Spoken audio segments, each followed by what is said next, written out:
weekend again. 19 degrees, and it's a gorgeous day. Kids outside having a terrific time. Lots going on, lots of activities for them, and the Blue Jays are taking the field, trying to make it a complete 4-game sweep over the Baltimore Orioles. Blue Jays starting to hit a little bit. They have had 3 straight games with double-digit hits against Buck Showalter's Orioles. Baltimore 19-44 to find themselves 24.5 games out of first place. Here's the lineup for Buck Showalter. Adam Jones, a veteran, in the number 2 spot over his last 13 games. He's hit .364. Blue Jays have handled him relatively well during this 3 games so far. And Manny Machado, they've handled him very well. Machado's just 1 for 12 with an RBI and a walk. And he struck out 3 times. His only RBI came on a sacrifice fly. Got robbed a couple of times already by some good Blue Jay defense, so you got to keep him under control. And the guy who's got to do that this afternoon, Marco Estrada, his 13th start of the season. His last start was excellent against the Yankees. 6 innings, 1 earned run, no walks, 6 strikeouts. That's a 2nd straight walkless game for Marco. I think that's been a big key for him over his last 5 starts. Unfortunately, he got a no decision against the Yankees. He left the game with the lead. The bullpen coughed it up. He's 2-6 with a .529 earned run average. He's got very good numbers here at Rogers Center against the Baltimore Orioles. Undefeated, in fact, against the Orioles with an ERA under 3 in 6 starts here at Rogers Center versus Baltimore. Marco has pitched at least 5 innings in 13 out of his 14 career starts against the Orioles. The only time he didn't go 5 innings was his first start against them this year, back on April 11th in Baltimore. And gave up 4 runs on 6 hits over 4 innings. Trying to do better here this afternoon. He is set. Here's the first pitch of the ball game. Upstairs for a ball, and we are underway. Jace Peterson back in a leadoff spot. He reached base 3 times yesterday with a single and a couple of walks. Swings and misses. It's a ball and a strike. A little bit different type of approach, if you will, from Jace Peterson from Trey Mancini, who was leading off for him the first couple of games here. He'll move the ball around the field, a little bit more patient. You mentioned he was on base 3 times. That's the first time this year that he's been on base 3 times in 1 game. So Buck Showalter, looking for any type of igniter at the top of that lineup, pencils his name back in there this afternoon. Showalter looking for offense from anywhere he can get it. The Orioles, like the Blue Jays, have struggled to score runs all season long. There's a great changeup. Peterson swings and misses. The changeup becomes very effective when you put fastball in the mind of some of these hitters. Fastball, he's been throwing more curveballs and more cutters his last few starts, but then he can use that changeup as a finishing pitch. Peterson on that front foot. It's a soft foul ball into the seats.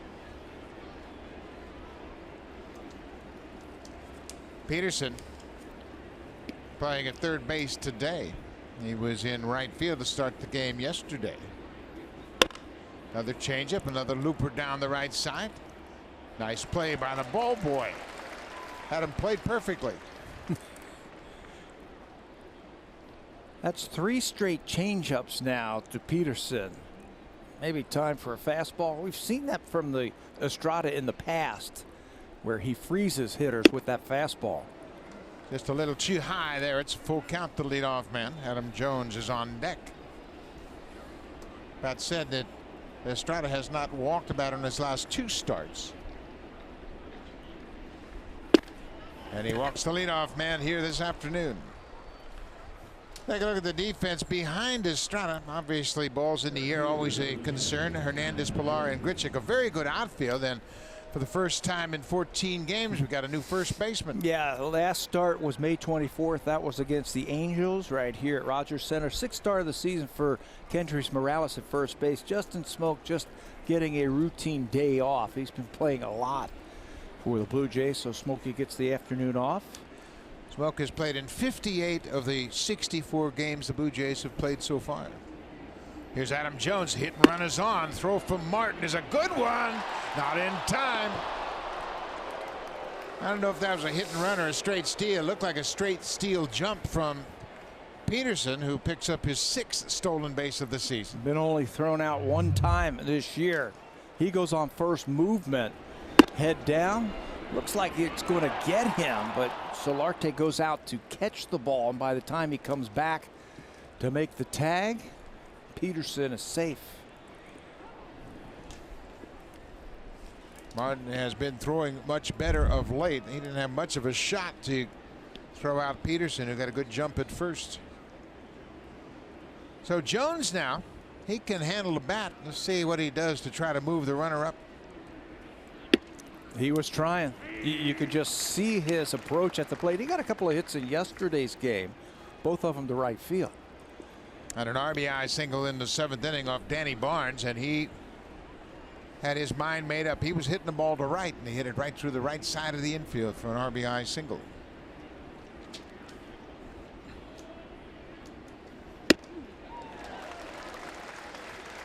One and two, goes after that high fastball.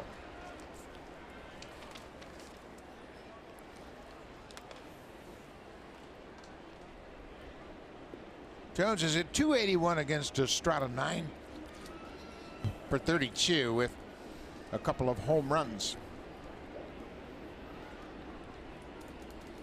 Marco's ahead, a ball and 2 strikes. Change up, pulled foul. That's a hard pitch to hit on the right side of the infield. Yeah, you just got to really tell yourself you got to stay back as long as you can. That's where I think his curveball or his cutter becomes very effective. You can throw it by him, change up away, and you can see Adam Jones, he just can't wait long enough. He's so effective with that changeup because he's got great arm action. It looks like a fastball coming out of his hand. And there's a fastball that jams Jones. Just 89 miles an hour. Well, when he is using the changeup, he becomes very effective. In fact, in baseball, he's used it the most out of anybody, 37% of the time. Last start, 41% of the time he used his changeup against the Yankees. Jones strikes out. Good pitch from Estrada. He elevated that fastball and strikes out Adam Jones, first out of the inning. You know, if you catch the opposition sitting on your changeup, you got to use your fastball more. Those last 2 pitches really tied up Adam Jones, just 89 miles an hour, but because his changeup is so effective, he threw that one by him for his first strikeout. That'll bring Manny Machado to the plate. As we mentioned, Machado 1 for 12 in this series. Machado just 6 hits in 31 at bats against Marco Estrada.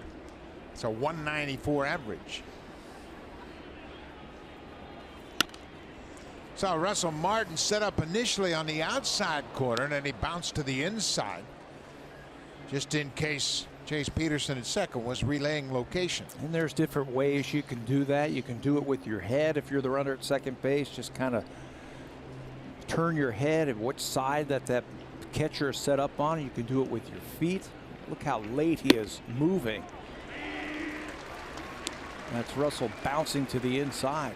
Sometimes pitchers don't like that you start moving around that late when they're getting ready to throw the baseball.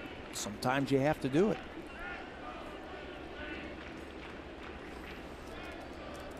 Low and 2 to Machado. Change up, popped up behind home plate and over the Orioles dugout. You know, you talk about pitchers and their desires to have a quiet catcher. I don't think Estrada is bothered by that. No. We know he doesn't shake catchers off.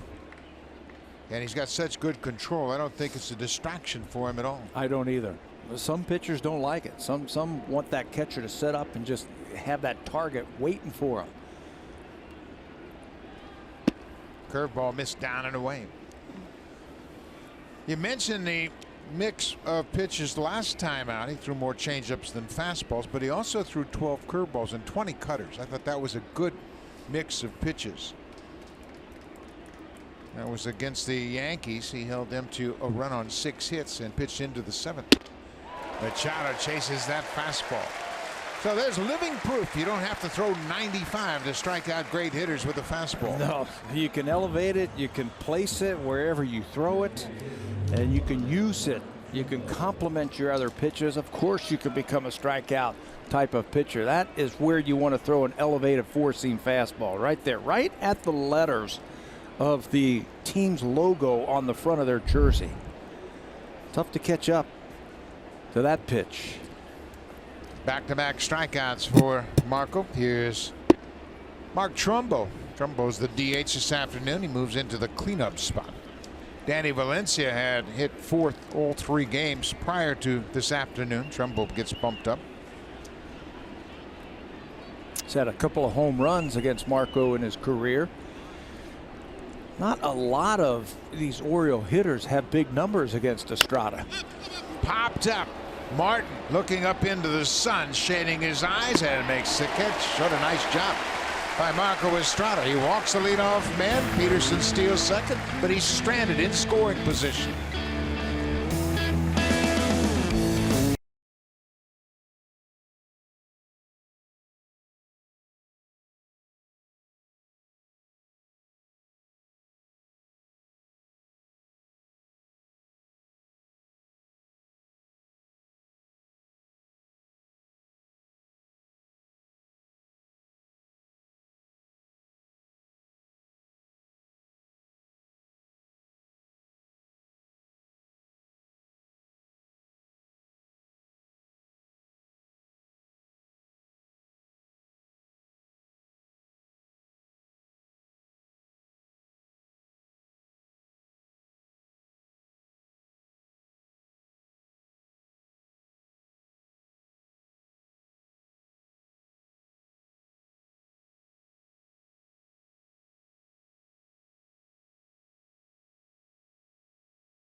Blue Jays.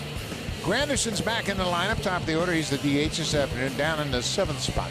Brando Grichuk on this homestand has gone 5 for 14 with 4 extra base hits, and right behind him his Cardinal teammate from a year ago, Olympus Diaz, in his last 6 games has hit .333. He too has done some damage with a couple of doubles. Blue Jays get Alex Cobb, a very familiar pitcher to them this afternoon.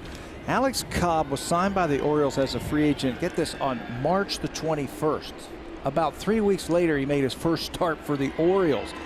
And I'll tell you what, it didn't go so well. His first 3 starts, he gave up at least 10 hits in each one of those games. He is now starting to round into form, and his last start was his best. 6 innings against the Mets, 1 earned run, just 2 hits. High fastball from Cobb. The Orioles won that game against the Mets 2-1. Cobb pitching 6 strong innings just to run on 2 hits. Curtis Granderson batting .218 for the season.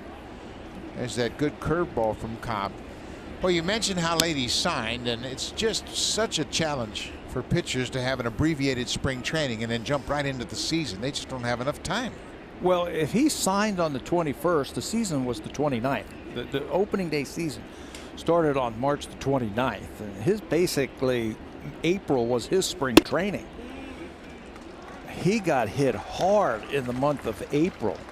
A little bit better as May got along, and now in June he's made that 1 start, and it was a good one. In fact, his last 2 were good. 7 innings against Washington, 6 innings against the Mets. Cobb spent his first 7 seasons with the Tampa Bay Rays. He was the 6th longest tenured Ray in club history when he signed with the Orioles. He had played there a long time, and he was very good, and he endured Tommy John surgery. So he missed a 1.5 years with that. Full count to Curtis Granderson. Takes it low. Borderline pitch. Cobb thought it was good. Granderson with another walk. 28th for the season. Defensively, it's Mancini, Jones, and Rickard. Machado and Scope up the middle, and Chris Davis back in the lineup at first. Yeah, he had a day off yesterday back at first base. This is his 8th year with the Baltimore Orioles. He's 6th all-time in game starts at first base for the Orioles. This is 749 games now. Starts at first base. Eddie Murray, of course, is number 1. George Sisler, number 2. And Boog Powell is number 3 all-time for the Orioles. No fastball to Solarte, misses. 249 on the season for Solarte. And Ervis hit leadoff yesterday. Had an RBI single in the 3rd. Doubled and scored in the 6th. 2 for 5 in that ball game. He picked up an RBI, and he leads the team in RBIs now with 37. What a nice little pickup for the Blue Jays. He's filled in all over the place for him this season. You need him at third base. When Josh Donaldson goes down, he plays there. Devin Travis has had some time off because of injuries. He's played there. He's also played shortstop. And he's hit. He had a productive season, 13 doubles, 12 home runs, and 37 RBIs. He had a stretch of 5 straight games with extra base hits. It was in the 3rd week of May. Granderson at first. He's not running. Solarte looks like he's taking a shot at that third base bag. Well, he's got one guy to beat on the whole left side of the infield. You want a free hit? It's right there for you. The only player on the left side of the infield is Chase Peterson. Peterson's their super utility player. He is making his 13th start at third base. Machado, Scope, and Davis on the right side of the bag. 1 ball, 2 strikes. Line drive into center. That's going to get down in front of Jones for a base hit. Granderson hustles into second. So a walk and a single. The Blue Jays got something going early on against Alex Cobb. Put him in the stretch right away. Good things seem to happen. Adam Jones has played on this field enough in his career. He knows on day games you can't be real aggressive because it becomes spongy in the outfield. And if he goes after this ball, it's going to bounce over his head. So he does the right thing in the first inning and lays back and plays it on a bounce. He couldn't make that catch, and he said, I couldn't get too close to it or it's going to bounce over my head. And Teoscar Hernandez with nobody out. First pitch strike. Hernandez had an RBI double in the 6th. He finished that ball game 1 for 5. Struck out a couple of times. Another extra base hit for Teoscar. 29 extra base hits so far this season.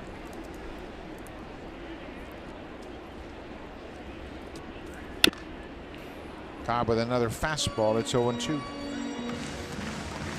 So Teoscar with 15 doubles, 5 triples, and 9 home runs. He hasn't been as productive as you might expect with runners in scoring position, batting just .219. I think that's an acquired skill. The more you gain experience in these situations, the better you'll get. You won't become too anxious, start expanding your strike zone too much. You start to realize the pressure is on the pitcher to come to you and make him get in the strike zone. Young hitters at times can get a little bit anxious and start to swing their way out of it instead of letting that pitcher come to them. Chopped foul up the third baseline.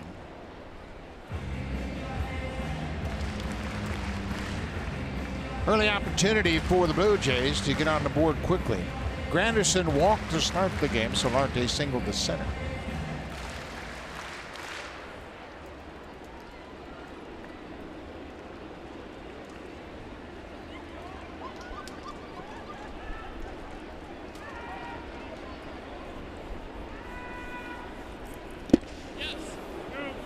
He went around. Lance Barksdale down at first base, calls him for the swing. That was a curveball in the dirt, but he went too far. And that's exactly what I was talking about trying to expand with runners in scoring position. Cobb misses his spot, but he'll come away with the strikeout anyway. The Super Slow-Mo is brought to you by the Samsung S9 and the S9 Plus, the camera reimagined. Available now. And yes, he did. Cobb's got a great curveball. Very good curveball, and he's got a great splitter, too. Kendrys Morales. It's a fastball. He drills it to center field. Jones is back on the run. He makes a running catch. Granderson was all the way to third base. He hustles back to the bag at second. But Morales continues to sting the baseball. That time it was to deep center field. I think that's where he needs to stay. He's starting to hit the ball with a little bit more authority by staying in the middle of the field. Got one of the better center fielders in all of baseball out there. Tough to get the ball over his head. So the Blue Jays will look to Kevin Pillar to come through with 2 outs. Pillar had a couple of hits. He was 2 for 5 in yesterday's game.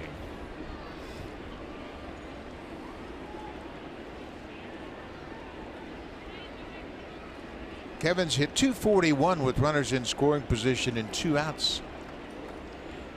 Blue Jays could use a hit right here.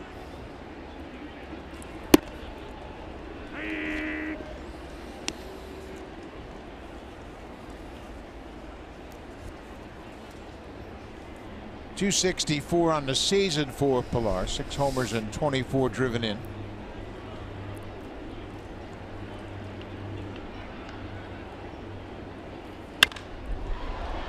Takes that outside pitch and fouls it into the seats. Nice catch by that youngster who's got a Donaldson jersey on. He brought his glove and he's rewarded. It's a foul ball.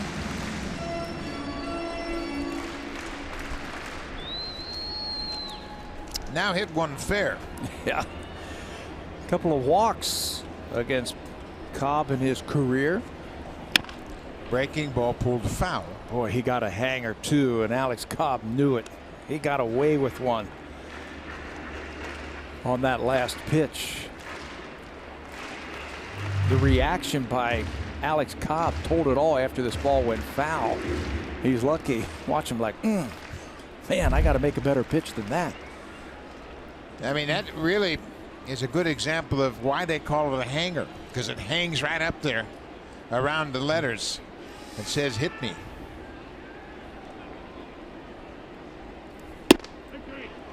Pillar's called out on strikes. That fastball away. That ends the inning. A promising start, but the Blue Jays strand a pair.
Hit or walk.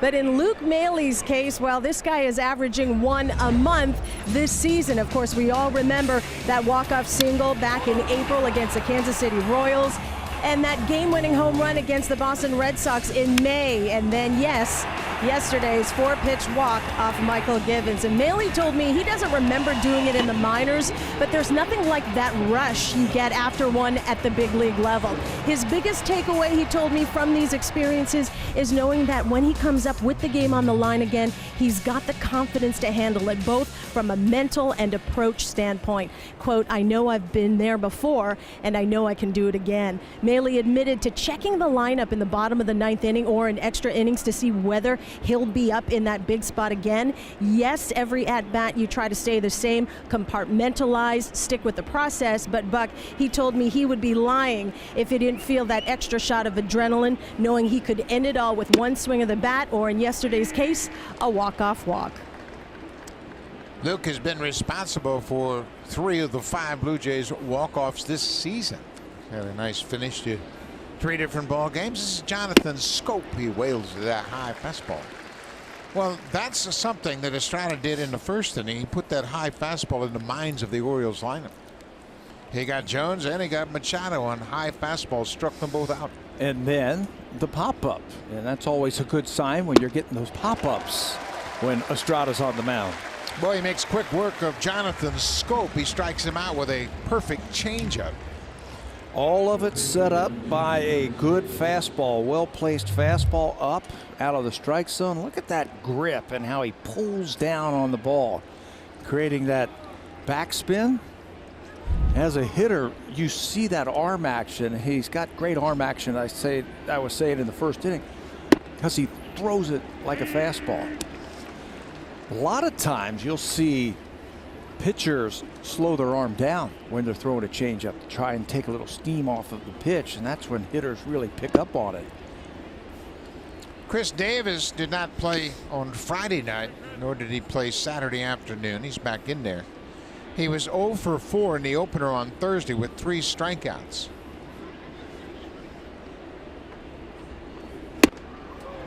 Estrada pumps that fastball right by him. Davis struck out 3 times against Jaime Garcia in the opener to this 4-game series. He struck out 38 times in his last 22 games. You can take the strikeouts when the home runs are coming, but those home runs have dried up this year. He's only hit 4 home runs. He strikes out right behind Scope. Estrada quickly with 4 strikeouts through an inning and 2/3.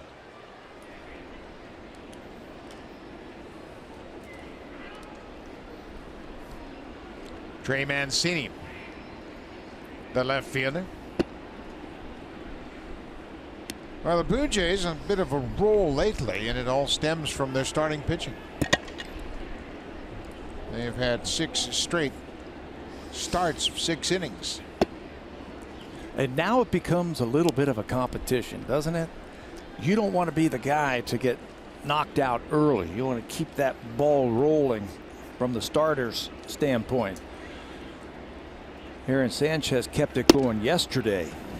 Pitched into the 7th inning, only gave up 2 earned runs.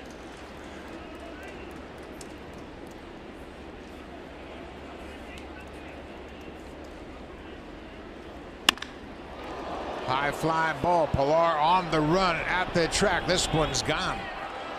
Trey Mancini, a 2-ball 1-strike count, connects for his 8th home run of the season. It comes with 2 outs here in the 2nd inning. A home run to dead center. That came off of a changeup. Trying to sneak that one by him, but it landed over the middle of the plate. A little bit high with the hands. Showed that one off, and it's right down Broadway. That happens. Estrada's 13th home run he's allowed this season.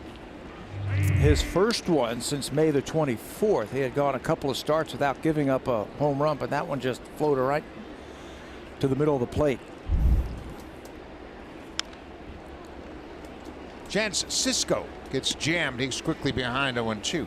That changeup was different than most of the changeups we've seen because it moved back over the middle of the plate. Most of the time, his changeup stayed true. They go straight and they don't tail much. That one tailed back over the middle of the plate. Like a cue ball rolling on a pool table. Just stays straight, doesn't it? His changeup. That one even ran a little Faded. bit. Most of the time we see him just go straight with that four-seam spin. Watch some movement on that. See how it Like it moved came back over the heart of the plate. Curve ball, base hit for Cisco. Chance Cisco had 2 hits in the game yesterday. He also had a walk, had an RBI double in the 7th inning. So he gets a 2-out double. It was 2-out single. Now there's runner at first. Drove in a run with that double in the 7th inning. There was the big curveball, and he's got a good one. I think he's got to use that in his cutter to set up the changeup. Number 9 hitter is Joey Rickard. He takes strike 1.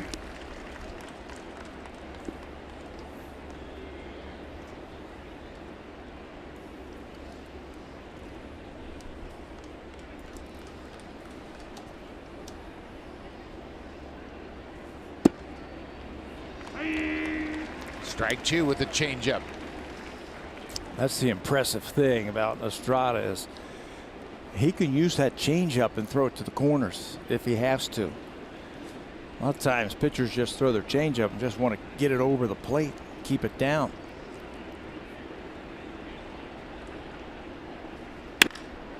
Fly ball to center. Pilar going back. He's got plenty of room. He makes the catch, and the Orioles are retired in the top of the 2nd. But Trey Mancini connects against Marco Estrada, a 2-out home run. It comes on a 2-1 changeup. Home run number 8 for Mancini, and the Orioles have a 1-0 lead.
RBI Baseball 18 delivers an all-new franchise mode and much more. RBI Baseball is available now. Learn more at rbigame.com. Rated E for everyone. Buck. Thank you very much, Hazel. Nice crowd on hand today for the series finale. This will wrap up the homestand. The Blue Jays lost 2 to the Yankees to start the homestand. They've won the first 3 of this 4-game series, and after this game, they'll fly down to St. Petersburg to get set to take on the Tampa Bay Rays.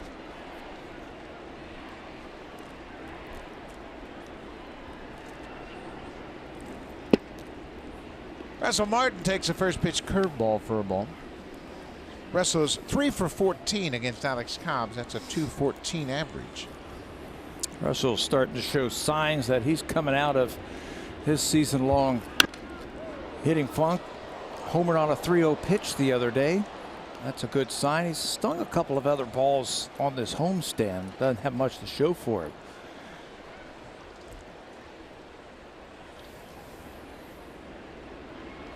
He's going to have to beat the shift if he hits it on the ground to the left side.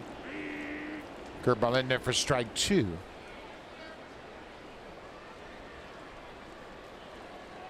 Now they straighten up with 2 strikes.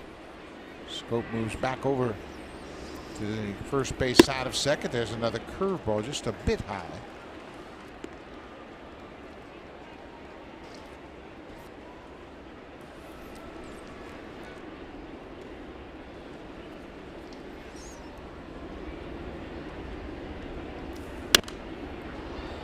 He stayed on that pitch and fouls it off to stay alive. 2-2 now. Don't know if it's by design from Alex Cobb to Russell Martin, but it seems like they want to pound the ball up. If you look at some of those pitches where they are, they're up. Everything is up.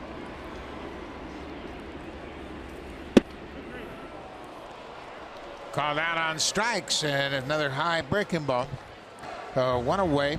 3rd strikeout for Cobb. That'll bring Randall Grichuk to the plate, and he's been swinging the bat very well lately. He's made a couple of minor adjustments to his swing, trying to stay inside that ball just a little bit longer. That helps him to keep the bat on the hitting plane a lot longer, and the results have been outstanding. Homers in the last couple of days. Homers in back-to-back games. That's the first time he's done that since he had a 3-game streak last August through September 1st.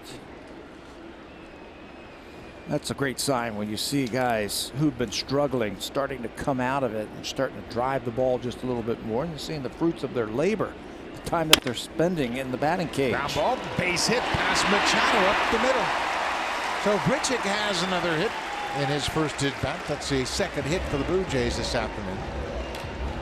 That's a good sign too. Use the whole field. Don't think about home runs. Home runs are the result of a good swing. So he gets a base hit to start his afternoon. He had a double to right field the other day. Now this time he's going to take it back through the middle. They were really playing him to pull. So he's going to take advantage of that hole up the middle. Look how big it is. Ledmus Diaz. He, like Grichuk, been swinging the bat well. Over his last 6 games, he's hit .333, 8 for 24.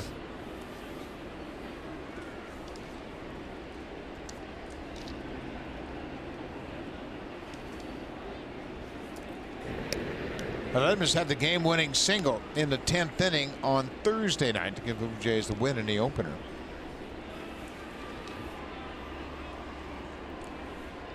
He had a 3-hit game Friday night and was 1 for 4 yesterday. Rolls over on that off-speed pitch. Blue Jays offensively the last couple of games have tried to make things happen. We've seen some failed hit and runs. We've seen some successful hit and runs. Kevin Pillar yesterday pushed a bunt up the right side of the infield to keep an inning going. So John Gibbons trying to do something offensively to help them score runs. That on the outside corner. 2nd strikeout of the game. 4th for Cobb. The pitch tracker is brought to you by Coors Light, official beer of Major League Baseball. So Cobb has 2 strikeouts this inning, 4 in the game. And now the number 9 hitter, Gio Urshela. Urshela had a 3-hit game yesterday. He was 3 for 4 with 3 singles.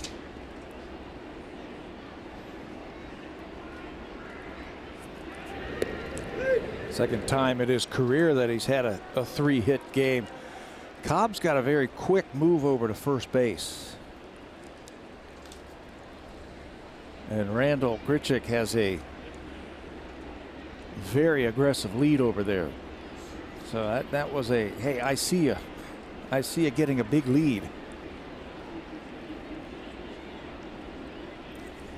Inside to Urshela.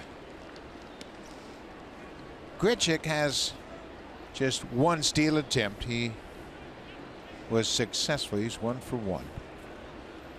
Not really a running situation here. Chance Cisco has thrown well this season. A little chopper up the third base line. That's going to stay fair. A base hit for Urshela.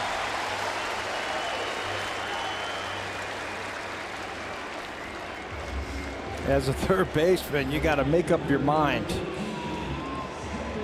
The ball rolling up the line at third base. Should I come and get it, or should I try and let it go? If you don't make up your mind quickly, this is going to happen. It stays true. It's going to be an infield hit. Yeah, it wasn't going to go foul at all, and that ball just missed Urshela's foot. It hit right near his foot in the batter's box and bounced fair. It'd be another hit. That's 4 out of 5 for Urshela.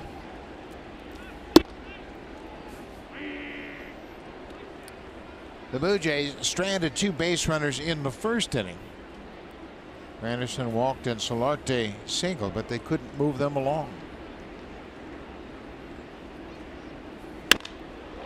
Popped in the air. This is trouble. Mancini coming. He's not going to get there. 1 run is in. Here comes Urshela right behind Bichik. And Curtis Granderson drops a 2-run double down the left field line, and the Blue Jays have taken the lead.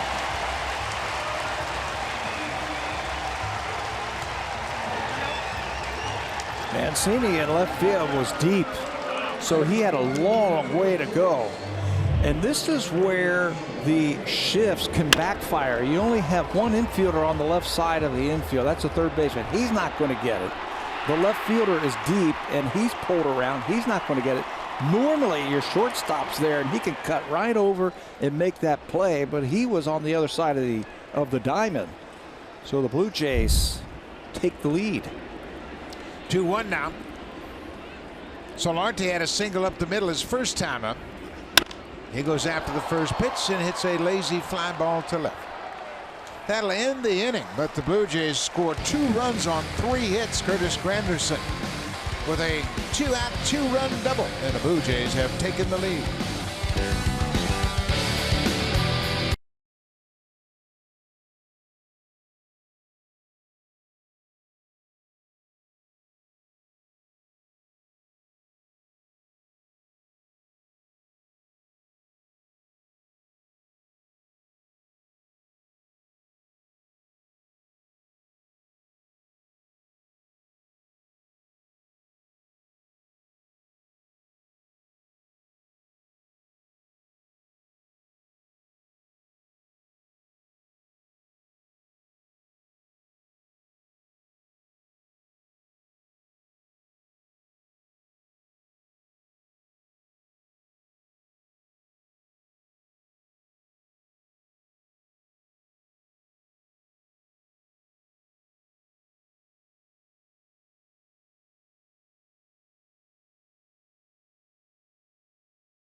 Canadian Baseball Hall of Fame Celebrity Golf Classic and Banquet will be taking place at St. Mary's Golf and Country Club. Celebrities include 2018 inductees Pedro Martinez, Lloyd Mosby, Bill Humber, and many others. For more information, visit www.baseballhalloffame.ca.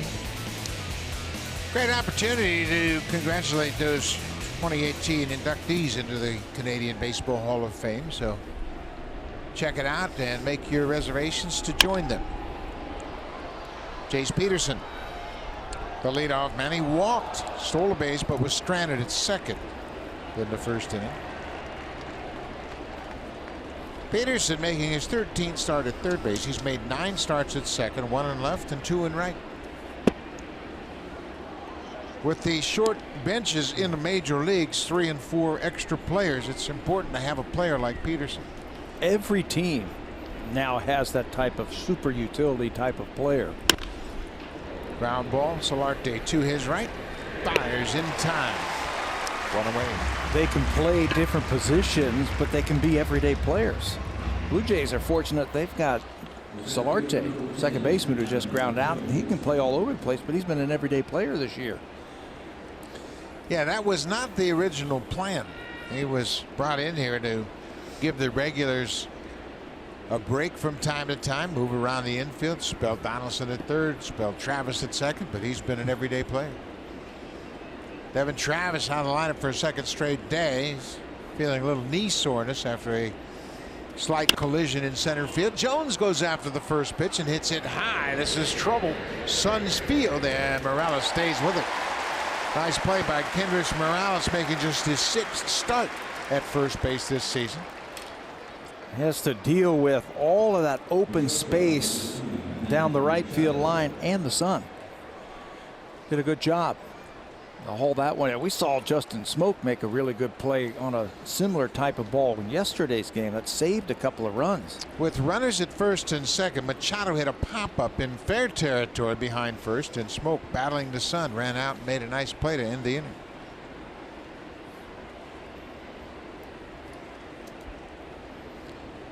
Manny Machado struck out on a high fastball his first time up. So they start him off with a fastball. He's thinking, they can't throw me that fastball again. I tell you, when you watch some of these really good hitters get baffled by the fastball, it just tells you how good his changeup is. Estrada hasn't really found the release point on that cutter just yet. He's thrown a few, but he's bounced most of them. He'll find it.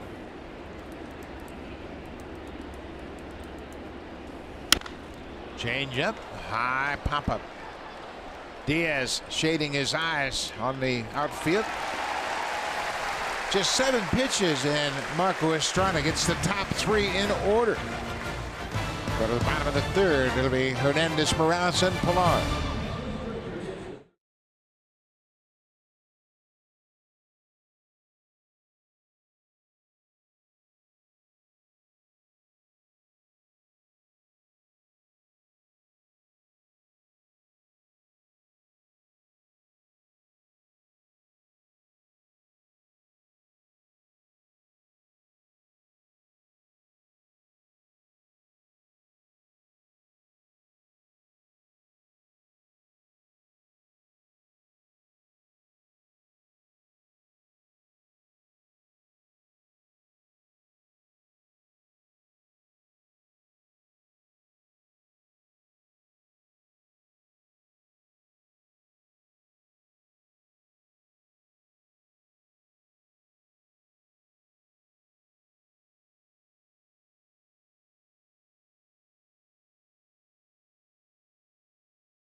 Baseball, and join us in the WestJet flight deck for the Dad's Den.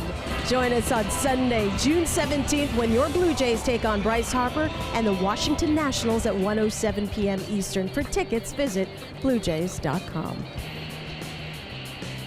Great opportunity to thank your father for everything he does for you. Bring him to the ballpark on Father's Day. Have a great time. See that terrific Washington Nationals team. Max Scherzer, Bryce Harper. I think Max Scherzer is going to throw game 1, I believe, on Friday. He is something to watch. Teoscar Hernandez struck out on a curveball his first time up. Fastball for a strike. It's 1-1 now.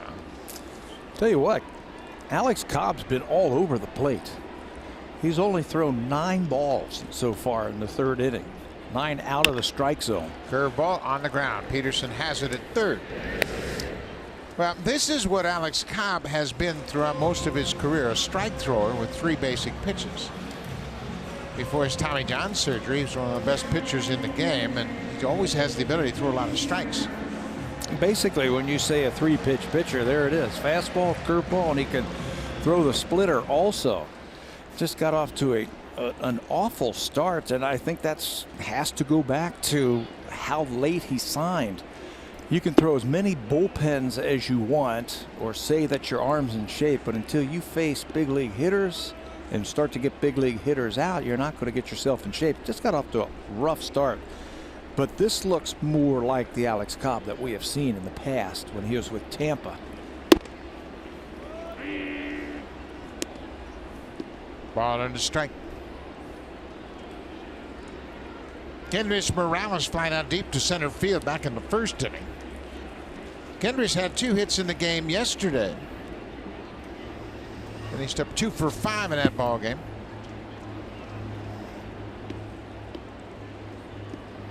Be nice to get him going a little bit.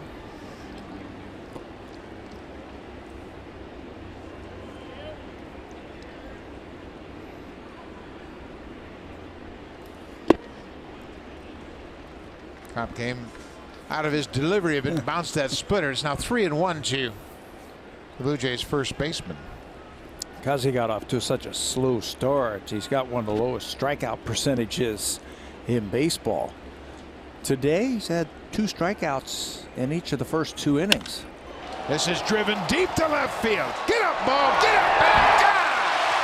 Kendrys Morales. His 5th home run of the season. An opposite field shot over the fence and left.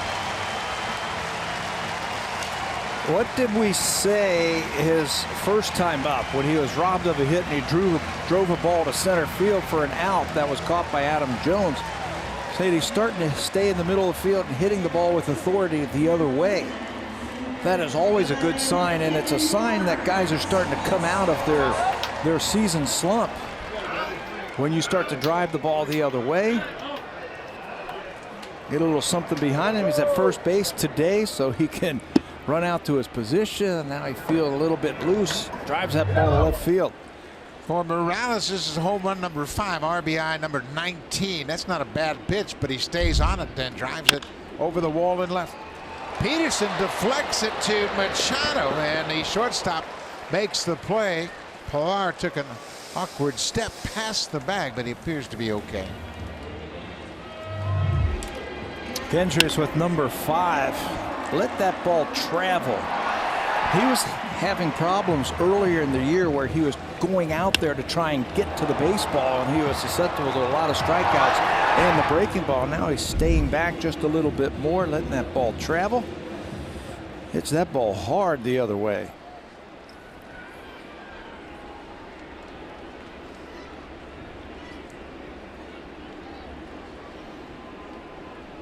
Russell Martin called out on strikes his first time up.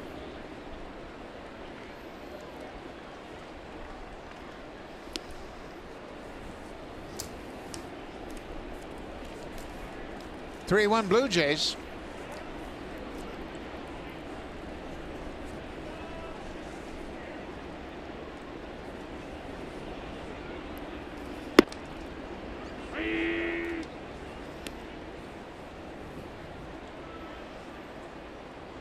Curtis Granderson had a 2-run double in the second. Now Morales drives in a run with a solo shot. Curveball just missed the outside corner. Cobb wanted that pitch. So the veterans getting off to a good starter. Granderson and Morales coming through.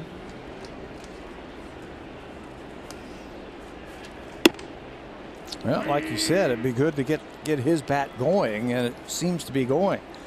Put him in that cleanup spot, and you're there to drive in runs. He drives himself in.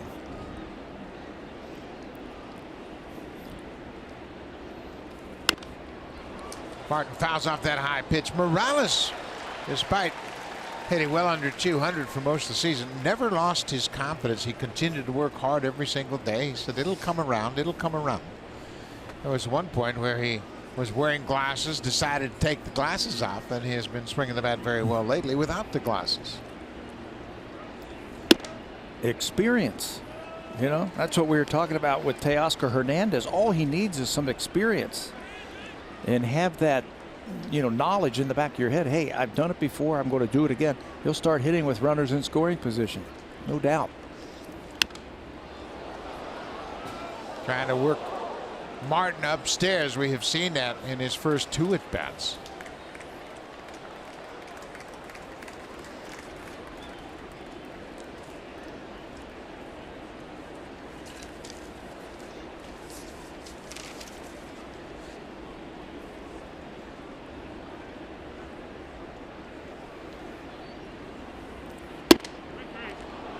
Called strike 3, outside pitch. Martin's called out for a second time, but the Blue Jays get another run here in the bottom of the 3rd inning. Kendrys Morales playing at first base. Goes opposite field. A home run down the left field line clears the fence for home run number 5 for Morales.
Game, and it's Bobby Dickerson, the Orioles third base coach, but it's the group Umps Care.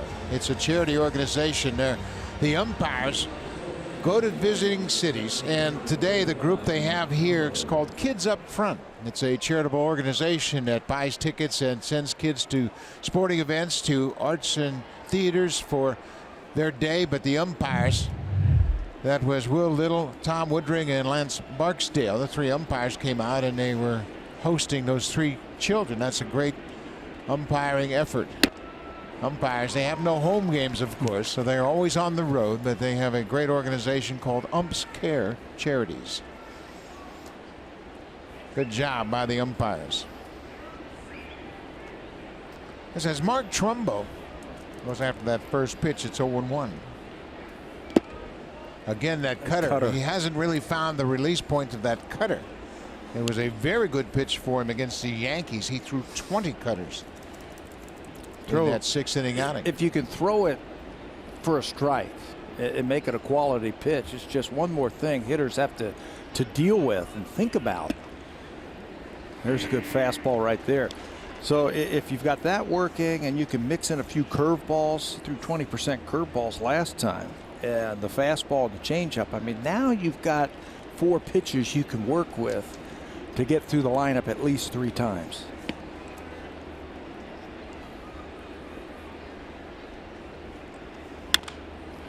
Trumbo goes after that high pitch and fouls it out of play. But the fastball, I think, is a very important pitch for Marco because it sets everything else up. It'll set up the cutter, which just cuts. It looks like a fastball and cuts away from a right-handed hitter. It sets up his changeup because it comes out of the same arm slot, and hitters think fastball.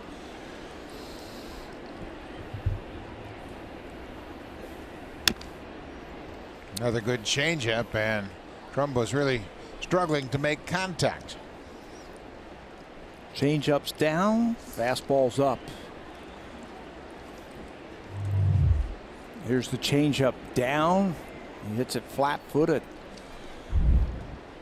That's the whole idea of the changeup, is to throw off your timing. That's good curveball. Ted Baird, the home plate umpire, he has not called those curveballs for strikes for either Estrada or for Cobb. Look like they're close pitches on the outside, but he's been consistent in calling those pitches balls. Well, throw a better one. That's the only thing you can do. High fastball, and Trumbo strikes out. And he did it right there. We were just talking about the effects of a high fastball and then the changeup. Now we're going to show you. On the left side, Trey Mancini, he's going to hit a changeup for a home run. And watch how he's able to time it up and get his whole body into it. Joey Rickert, then the next inning, they threw him a good changeup. And watch how he's out in front of on his front foot. There's nothing behind that swing. He's out on his front foot, and it's just a lazy fly ball to center field. That's the effect you want to get with a good changeup. Jonathan Scope hits it down the left side. Well found. Boy, Scope's been really swinging a lot this year. Very aggressive at the plate.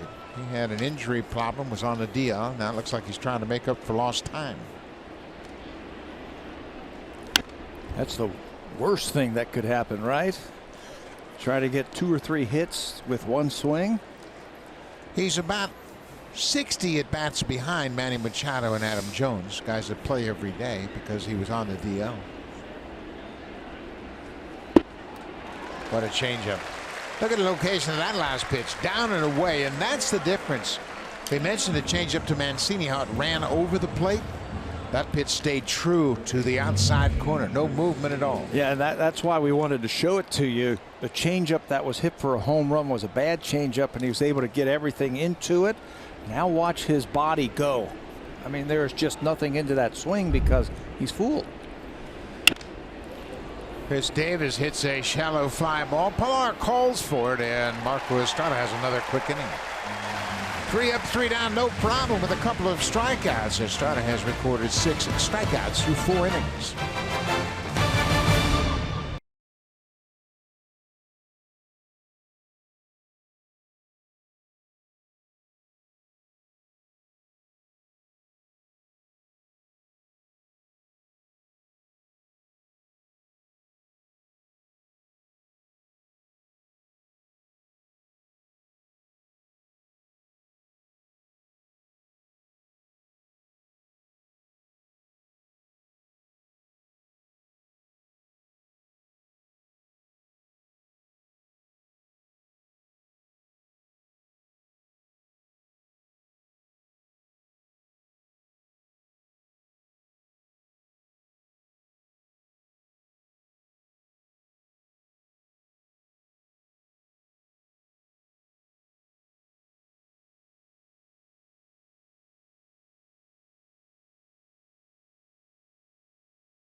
And he wanted to get off to a good start, and he had a couple of injuries in the spring, and it was a terrible start for him. You see what he did before he was on the DL. His OPS was .435, but since he's come back, Pat, he's a better hitter. Much different. Well, changed leagues also. He had to learn a whole new league, new pitchers, what they feature. Well, since he's come off the DL on June the 1st, look at the OPS, 1.186. That's a lot of doubles, a lot of home runs, a lot of extra base hits. He's had 3 doubles and 3 home runs since coming off the disabled list.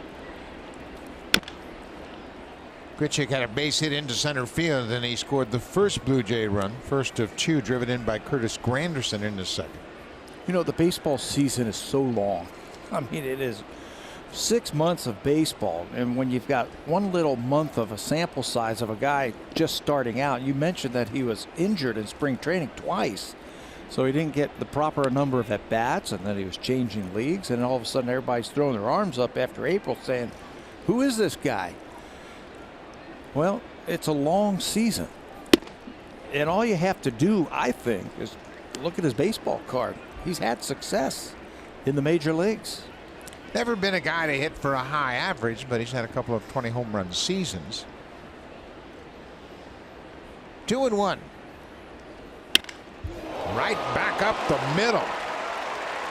And Cobb, he'd been hit before on a comebacker, and you can see he laid on the mound for a second, probably had a little flashback.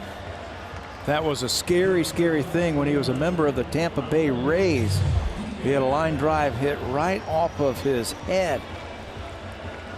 And that's a get out of the way.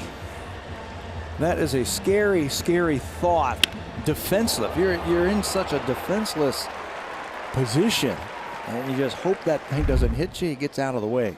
102 miles an hour off the bat, and you are less than 60 feet away when contact is made. That's a scary situation. Randall Grichuk 2 for 2. Quite honestly, I don't know how pitchers do it. We throw that ball, and when it's hit right back up the middle, it comes at you so fast. Of course, Jay Happ was hit in Tampa Bay on a similar play. But to be able to come back and get back on the mound and pitch again. I'm sure in your career, somewhere you've thrown batting practice somewhere. Oh, yeah. Okay. With a screen. Yep. I still don't feel safe throwing behind a screen. I got hit a couple of times throwing behind a screen. It comes back so quickly. And then to do it against major league hitters from 60 feet 6 inches. Don't sign me up for that.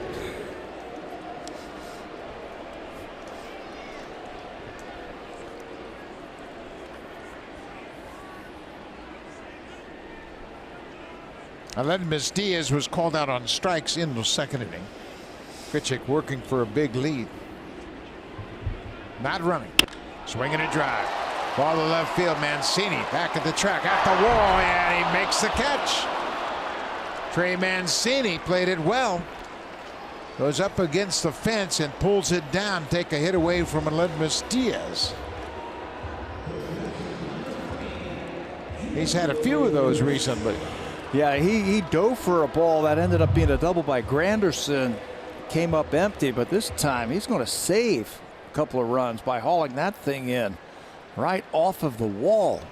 Outstanding play by Mancini.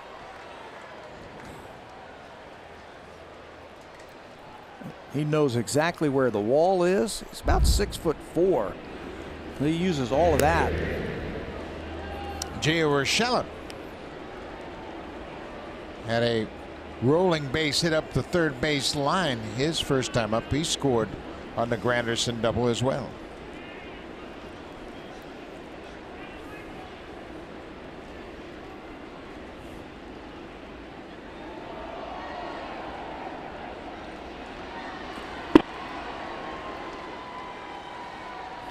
We mentioned Cobb was hit in a comebacker. That was off the bat of Eric Hosmer back in 2013.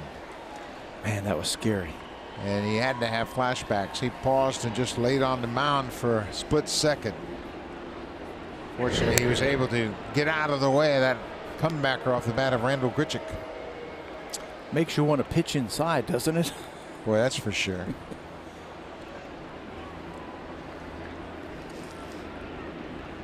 No balls and a strike to Gio Urshela.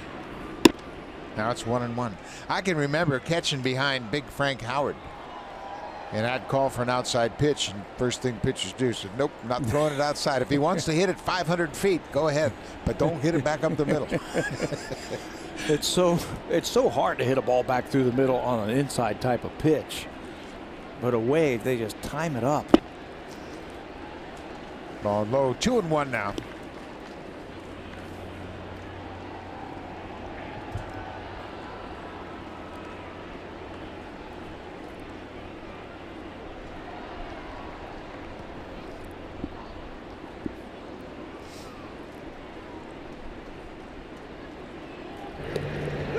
He's spending a lot of time thinking about Randall Grichuk over at first base. Randall's only have one stolen base attempt. And Blue Jays don't play hit and run that often, although they've done it a little bit lately.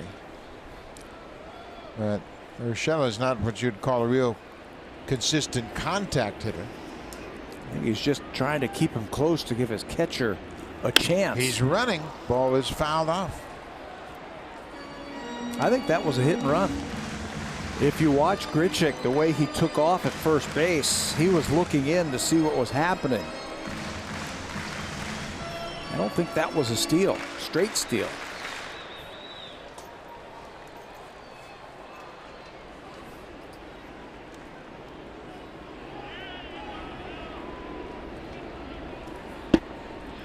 Full count now. So now Blue Jays might start to run her. 3 balls, 2 strikes, 1 out. Grichuk with good speed at first. Chance to stay out of the double play.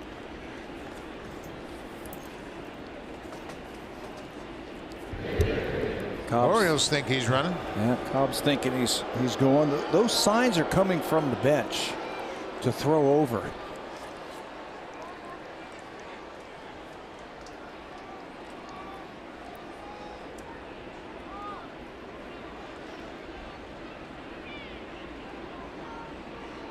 There he goes. Fouled off. He was running. So Grichuk will go back to first.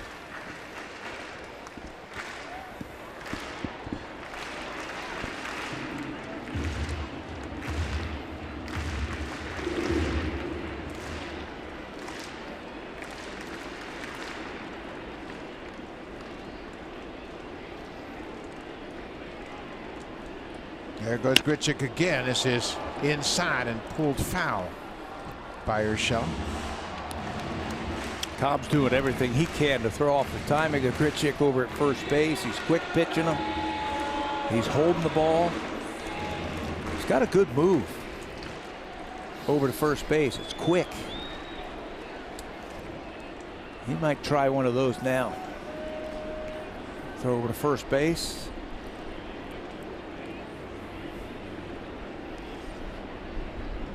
There goes Grichuk again. Ripped right back at Cobb again. Everybody's safe. Alex Cobb had another shot come right back to the mound off the bat of Gio Urshela. He got a piece of him, and then when it got the scope, he couldn't make a play on the short hop, so all hands are safe. First and second, 1 out. Not one time, 2 times in 1 inning. He's going to have to gather himself and just take a little bit of a breather. That was coming right at him. And in between hop for scope. He can't come up with it. Blue Jays now have 7 hits already. They've had double-digit hits in all 3 of these games against the Orioles. 12 on Thursday, 13 on Friday, 12 more yesterday.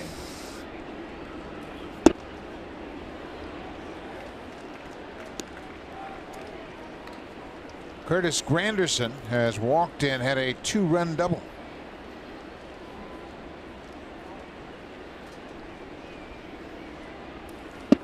Outside. 2-0.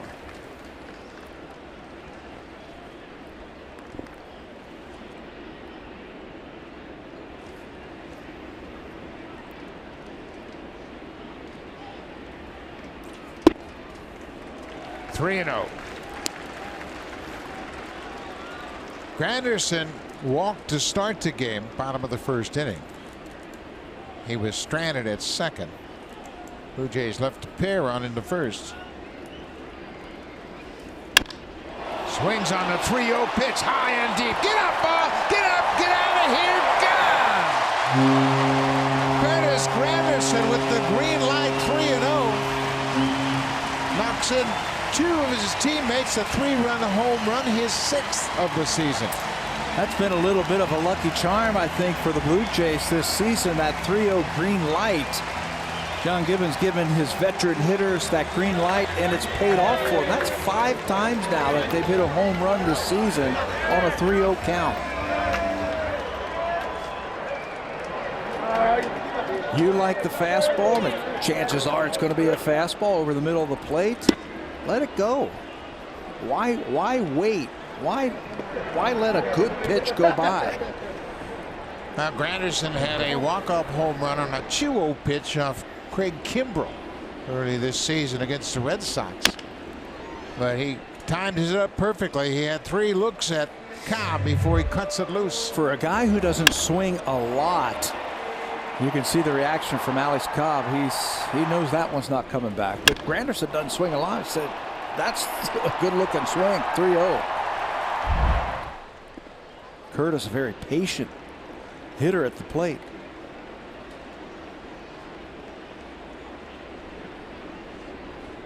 Granderson with 5 RBIs already this afternoon.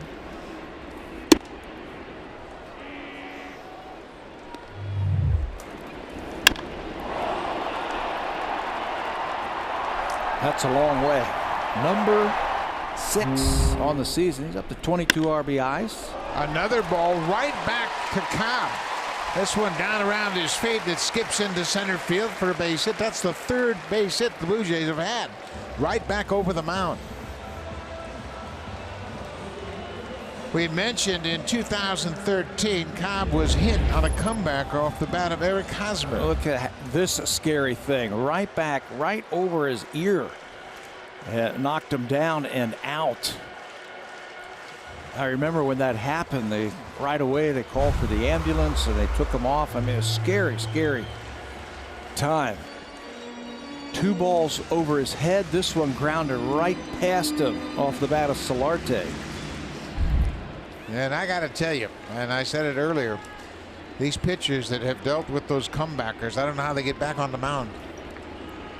And they're fearless.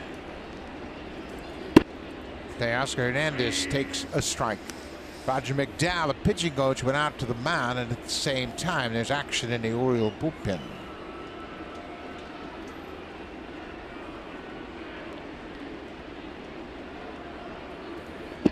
Curveball misses. Ball and strike.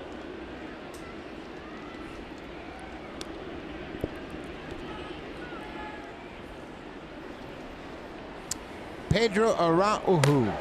He is a big right-hander. He has not pitched in this series yet.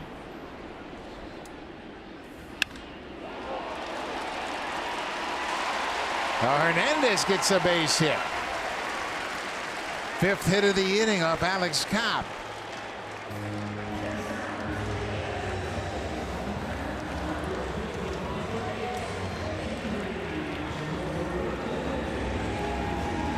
It's been a rough inning, and it all started with a hot shot right over his head off the bat of Randall Grichuk. Everybody now this inning, Hernandez joins the hit parade. Nothing Buck Showalter can do.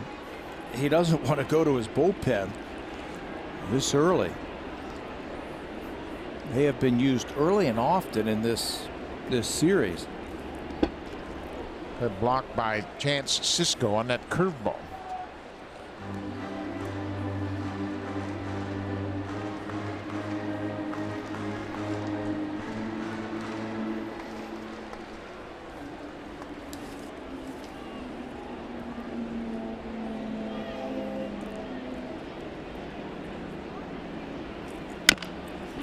Morales bounces it towards short.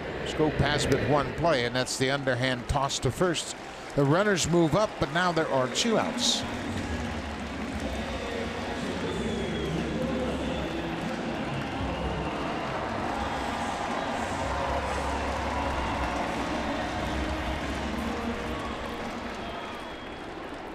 Cobb came into this game giving up 12.73 hits per 9 innings this season. He's given up 10 hits in this ball game already. Give up 30 of them in his first 3 starts of the season. We were talking yesterday about Kevin Gosman. Gosman giving up 9 hits a game in a season. How many times that's happened? This is now 5 times for Alex Cobb this season where he's given up double digits in hits. Breaking ball, base hit. That's going to score 2. Solarte's in the score. Right behind him, here comes Hernandez, and Kevin Pillar drives in 2 more, and that's going to be the end of the day for Alex Cobb. Kevin Pillar sits back and waits on this breaking ball and hammers it over the shortstop's head into left field.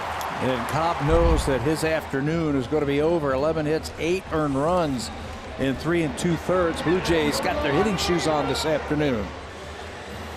The Blue Jays knock Alex Cobb out of the game. They have an 8-1 lead. Pitching change here at Rogers Center.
He is a right-hander making his first appearance in this series, his 20th game of the season. Last worked in that series against the Yankees back on June the 2nd, so he is well rested. Buck Showalter needs a few innings out of his relief pitcher Araujo. 1-3, an ERA up over 6. Made his big league debut March the 31st this year versus Minnesota. He's got a good arm. He just hasn't been able to get it in the strike zone consistently. 24 years old, facing Russell Martin, and misses with the first pitch.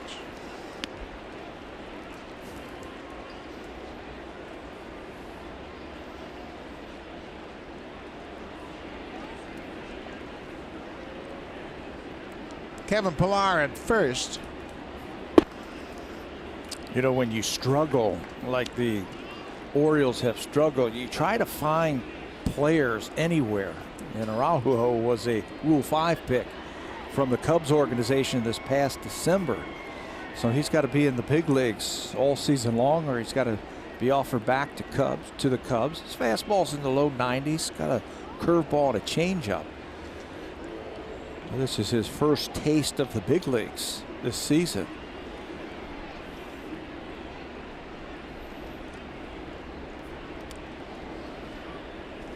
Two in the dirt, now 3-0. Last year he was an A-ball. But when you take a chance with a Rule 5 pick, that's guys that are not covered on the 40-man roster, protected on the 40-man roster. You can pick them in a draft that they have at the winter meetings in December, but you got to keep them on your big league staff. Of course, Joe Biagini was a Rule 5 player from the Giants to the Blue Jays. There's a strike. 3-1 now to Russell Martin. Martin is the 9th Blue Jay to bat this inning. Randall Grichuk is on deck. He's already 2 for 2. He started it with a line single up the middle into center.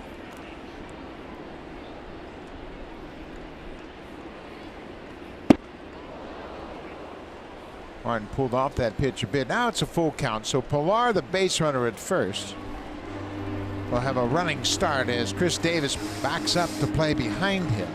The Blue Jays lead it 8-1. Their 4th straight double-digit hit game.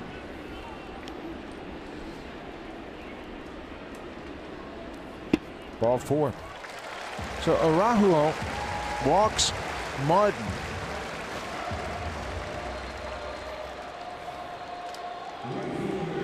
And the Blue Jays will send Grichuk to the plate. He'll be the 10th Blue Jay hitter to bat this inning.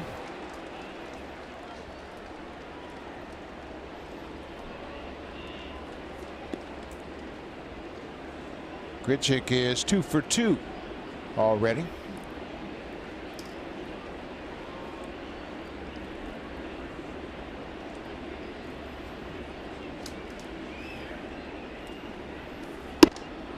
Fastball upstairs.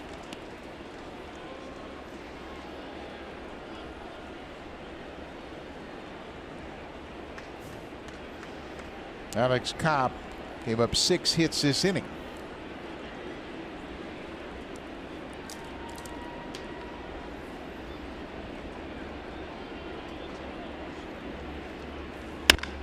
Ground ball off the glove, base hit in the left field. Pilar's going to score. Randall Grichuk is 3 for 3. 9-1 Blue Jays. How about that? You can't buy a hit early in the season. Now everything you swing at finds a hole. You saw this earlier today. A base hit or a ball off the glove of Jace Peterson, the third baseman, but it was an out by Manny Machado, who was backing her up. This time it's off his glove and out into the outfield for an RBI hit. Grichuk raising that batting average. He's got 3 hits in 4 innings already. Raised his batting average 28 points. So that'll close the book on Alex Cobb. Pilar came in to score. So Cobb goes 3 2/3, charged with 8 earned runs on 11 hits. Aledmus Diaz. He fouls it off. Well, you can see why the Orioles are excited about this young arm. Araujo is a young player. He will turn. I misspoke on Yes. Cobb. He gave up 9 earned runs. 9 earners. That last one was charged to him. He'll be 25 first week of July. Good fastball. He just needs to polish it up, find the strike zone just a little bit more. Well, that's what the Rule 5 draft is all about. It's a roll of the dice, and the Blue Jays, of course, Joe Biggini had a great year his first year. He was taken in the 2015 Rule 5 draft and pitched very well in 2016, working out of the pen. But you bank on, maybe a scout saw a pitcher in the minors, said he's got a good arm. I think we can develop him. And if you feel like you can get by with, quote, 24 players for the whole season, you can carry them on your roster. I think teams that are good, like really good teams, the elite teams, can carry Rule 5 players easier than teams that are not so good. Well, in the Orioles case, they have no pitching, so they're just rolling the dice. They're trying to find players wherever they can get them. But good teams, I mean, everybody's slot is pretty much taken. You got your closer, you got your setup man, you got your lefty specialist. You might be able to carry a Rule 5 guy in your bullpen. The Blue Jays carried 2 Rule 5 position players in 1985, Lou Thornton and Manny Lee. But that just shows you how deep the team was. It was a good team. Good team. Didn't have many substitutions, and Bobby Cox was able to mix those guys in and got them a year under their belt. Full count, 2 outs. So Martin from second and Grichuk from first. They'll be moving on the pitch. Aledmus Diaz is 0 for 2 so far.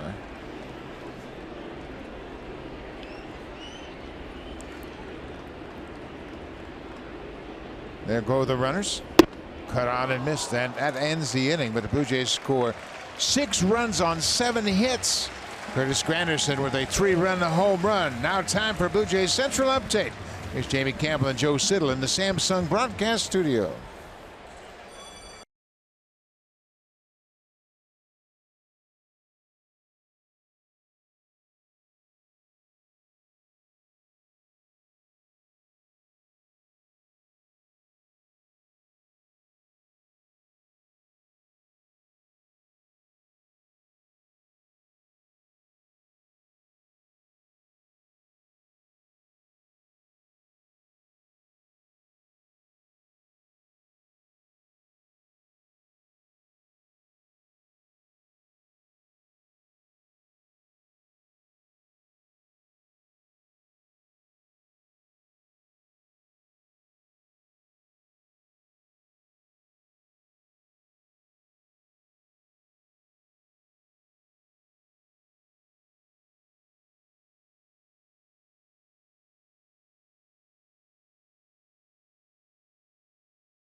off to a slow start, and you look at the rotation rebound in the last 12 games since the 27th of May. It's been a dramatic turnaround. It certainly has. First 6, 804, and the last 6, 117.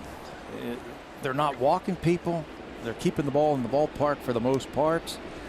You can see home runs allowed, just 1, and they're pitching. They're not walking people, so they're throwing strikes, 15.6. You and I had a chance to chat with Pete Walker yesterday, and that's one of the things that he emphatically talked about was the fastball, using the fastball and jumping ahead and throwing it for strikes and keeping the pressure on the opposition. He feels like that's what they're starting to do. Trey Mancini pops it up. Shortstop Diaz out on the outfield grass, makes the catch. 1 away. So when you start to pitch like the Blue Jays have, how many great defensive plays have we seen in this series? Plenty. I think they go hand in hand. I really do. And you know what? When pitchers are getting good defensive plays behind them, they are more anxious to throw strikes. You don't have to be so perfect. You feel confidence to go out there and just pound up that strike zone, fill it up with strikes, quality pitches. Ledmus Diaz has come back off the disabled list. He has really solidified, I think, the position at shortstop. They were running all kind of players out there at shortstop while he was on the DL. Randall Grichuk has come back, and he's played a great right field. That has allowed Teoscar Hernandez to go over to left field, where he's really looked comfortable. Yeah, he's played much better in left field, and everything has tightened up since you get the 2 regulars back, Diaz and Grichuk. Change up, pulled foul by Chance Sisco, the catcher.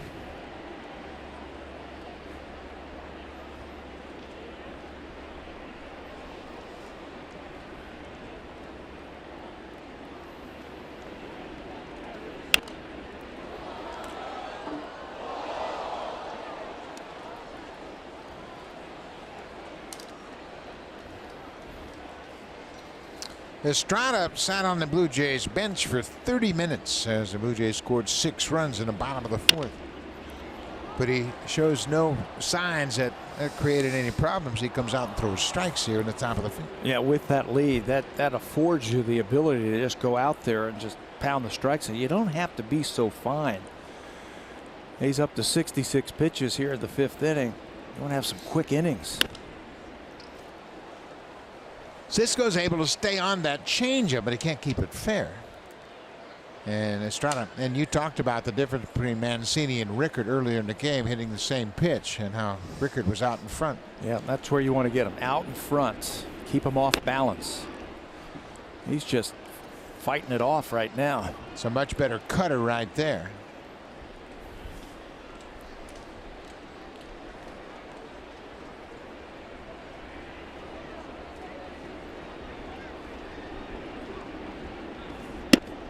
Inside.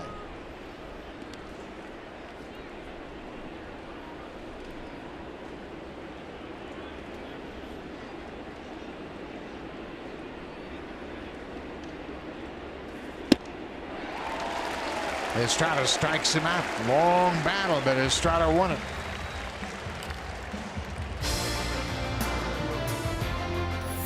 The diverse Civic family, our most powerful lineup yet. Honda, proud fan since 1977 and the official vehicle of the Toronto Blue Jays.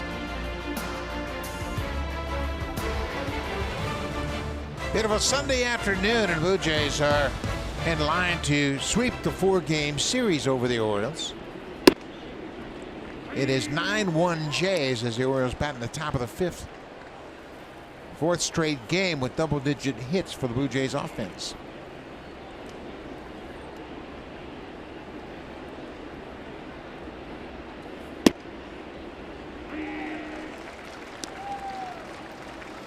That pitch actually was designed to go high in the strike zone, but he painted him down and away.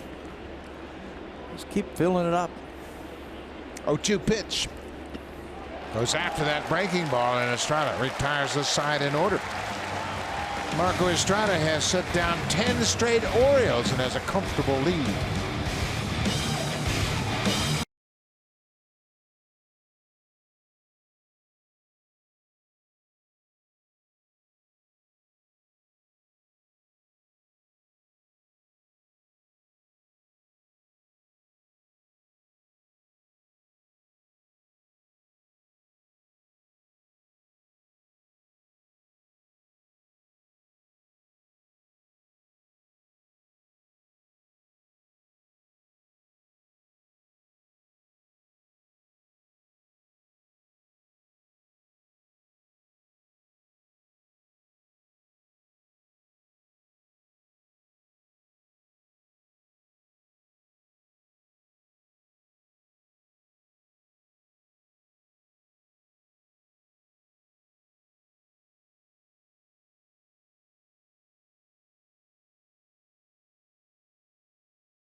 Wins the last.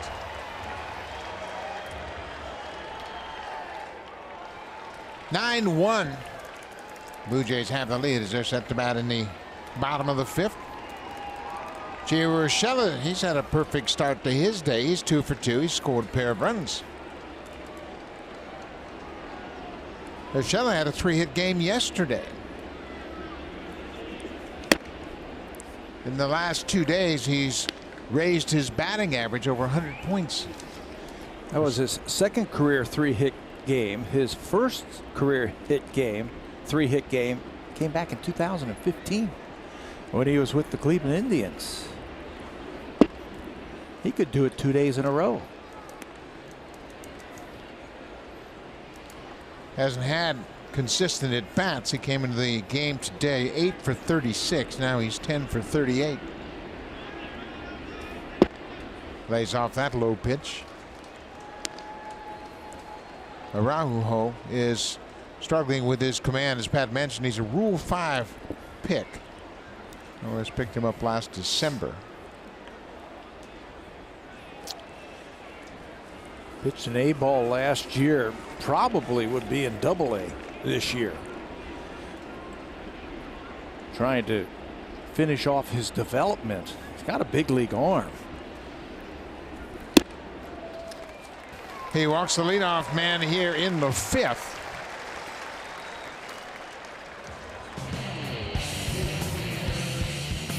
Beauty Tone is the official paint of the Toronto Blue Jays. Only available at Home Hardware.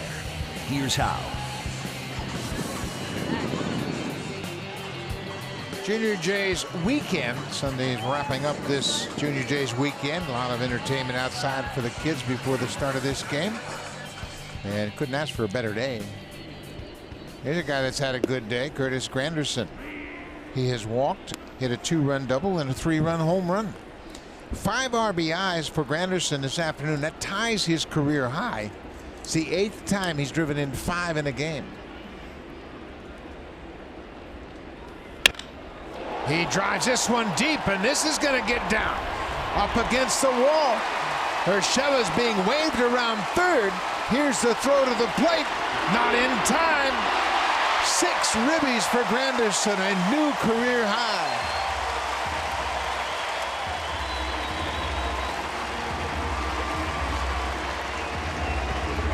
That RBI record, he last did it against Atlanta in 2016.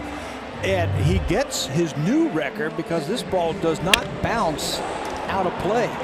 It goes right off the top of the wall on one bounce and stays in play. By the time Rickert gets it to Machado, Machado to home plate, no chance to get Urshela. He is running all the way. He reads that ball. It's going to be in the gap, and now he's got to give his coach a good effort, which he does. He doesn't take it for granted that that ball is going to bounce out of play, and he scores the 10th run of the game for the Jays. Ball on the ground. Granderson's headed for third. Solarte grounds out. Well, Curtis Granderson been on base all 4 times he's come to the plate. Has a pair of doubles and a 3-run home run.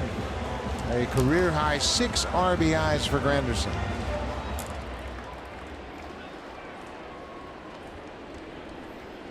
Got a chance to score another run. He's been on base all 4 times.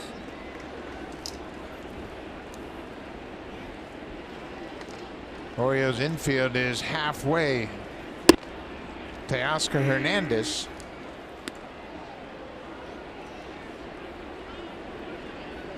Hernandez is 1 for 3. Blue Jays are fattening up some batting averages this afternoon.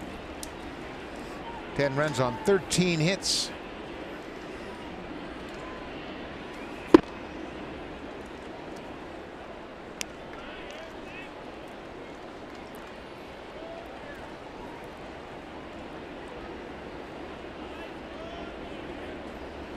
Diaz and Martin, the only starters that don't have a hit yet.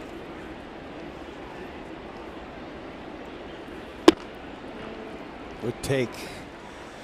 He's trying to get the ball in the air. I think Teoscar knows if he hits it on the ground, Blue Jays with a 9-run lead in the 5th inning, they're going to play make the ball go through. So he's telling himself right now, I got to get the ball in the air, so I got to get that ball up.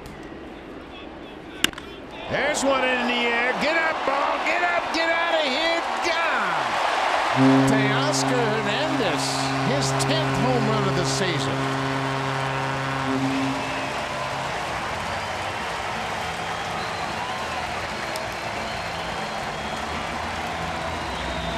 The prior pitch, that hard sinker was down, and he just took it. I mean, that's how you hit with runners in scoring position. Make that pitcher come to you. He took that borderline pitch. It was called a ball, and then he got a hanging breaking ball, and it was up. He's concentrating on getting the ball into the outfield. He does one better by hitting it over the outfield. Well, the Blue Jays needed one of these. 12 runs on 14 hits. The pitch sequence. Look at that ball all over the place. The one that was down, he takes. He waits for that ball to hang up over the middle of the plate. He's got outstanding power. Another extra base hit. 2 more runs driven in. 12-1.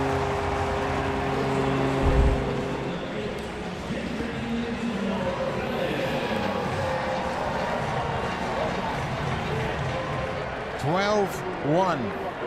12 runs, the most the Blue Jays have scored since May 16th.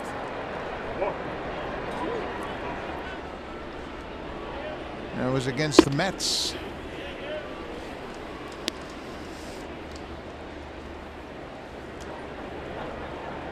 Three home runs. Morales, Granderson, Hernandez.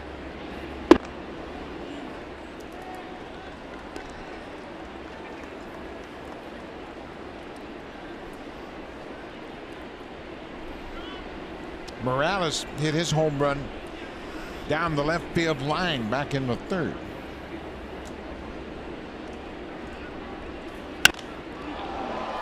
High fly ball to left field.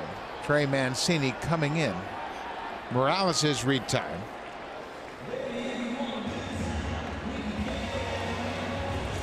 Two outs now for Kevin Pillar. These are the kind of games, if you're Teoscar Hernandez or Gio Urshela, you say, stay greedy, stay hungry. Don't be satisfied with a multi-hit game and a couple of RBIs. You got 2 hits. Be greedy. Go for 3. Yeah, that's what the great hitters always do. They get 2, they want 3. They get 3, they want 4. Nobody sits back when you're really swinging the bat well. Just get as many as you can. That's right, because you know there's going to be times where you're going to be running into some good pitching, and you'd like to have those hits. Never settle. A career day for Curtis Granderson. A career high 6 RBIs. Curtis been on base all 4 times he's come to the plate.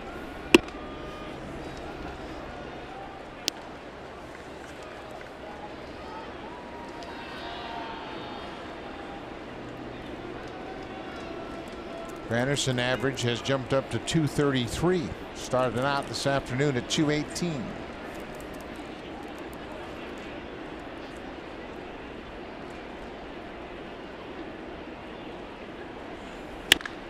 Kevin Pillar drives it in the air, deep left field. This ball is gone. Kevin Pillar hits his 7th home run. 4th of the game for the Blue Jays.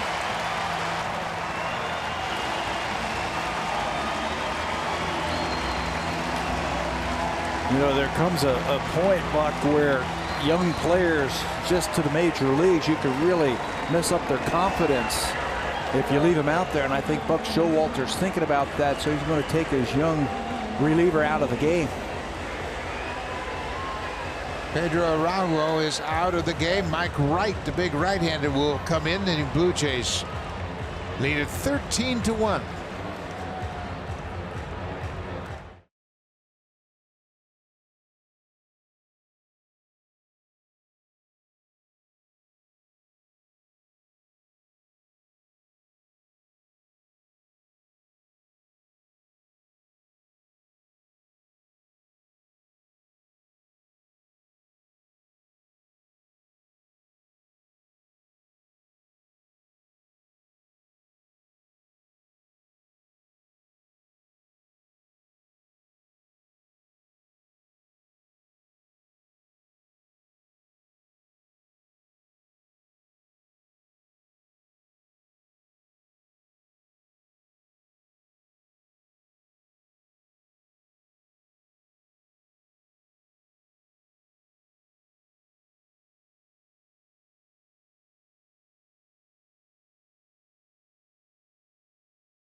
Add to the lead. That's a 4-seam fastball that stays true right down the middle of the plate, and good hitters are going to hit that ball hard somewhere. He finds the outfield fence, over the fence for his 7th home run, his 25th RBI, 4 home runs.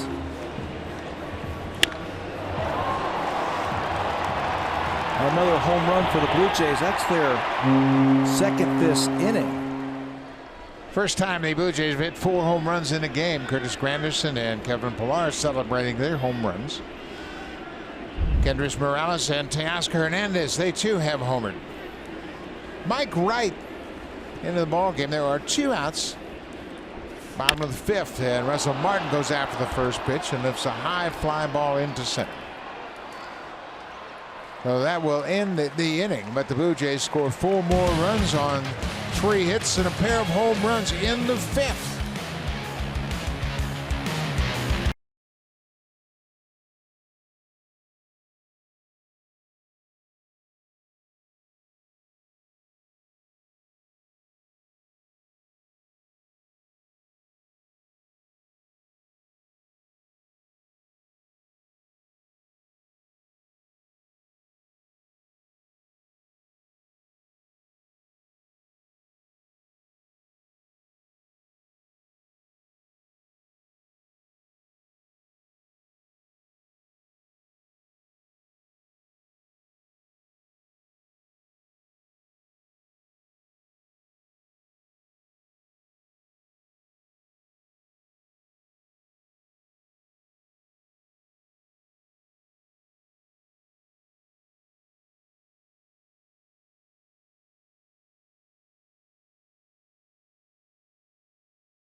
starting with AAA Buffalo, where Danny Jansen, the catcher, is having a fine season. Yeah, putting it together. April, May, and June up over 300. Last 10 games, 351. He had a game a couple of days ago, drove in 5 runs. He spent last season really figuring it out and getting through 3 levels of the farm system last year. Dunedin, New Hampshire, and Buffalo. He's back in Buffalo this year, getting it done offensively and defensively. And I talked to some of the young pitchers who have come up from Buffalo this year. Say, how do you like throwing to Danny Jansen? And they rave, they marvel at what type of catcher he is and how good he is at calling games, and he's putting the offensive part together this year. Yeah, a couple of years ago he started wearing glasses, and the offense has really come around since he's added the glasses. Buffalo's having a big day with the bats as well. Marco Estrada misses with the first pitch to Chase Peterson. Buffalo has scored 9 runs on 15 hits. Danny Jansen has homered. Lourdes Gurriel Jr. has homered. Gurriel Jr. is batting .306. Danny Jansen's up to .321 with that home run. He's driven in 3 more runs this afternoon. Jansen has 34 ribbies. So lots of good news down in the minor leagues for the Blue Jays, except for one. Well, the Blue Jays got some tough news today. Their AA third baseman, Vladimir Guerrero Jr., has been diagnosed with a strained knee tendon, and he's going to be on the shelf for 4 weeks. They're going to reevaluate him in 4 weeks. That's a long time. Yeah, it's his patellar tendon. That's right under the kneecap, and that's a dangerous area. You don't want to mess with that. It's a strain. So 4 weeks, they'll reevaluate and see how he is. I think they're going to be very cautious with that type of prospect. 3-2 pitch to Peterson. He strikes him out. Marco Estrada has retired 11 in a row. That's his 9th strikeout. And it comes on a 3-2 changeup. Peterson not really familiar with Marco Estrada. 3-2 changeup. And he strikes out.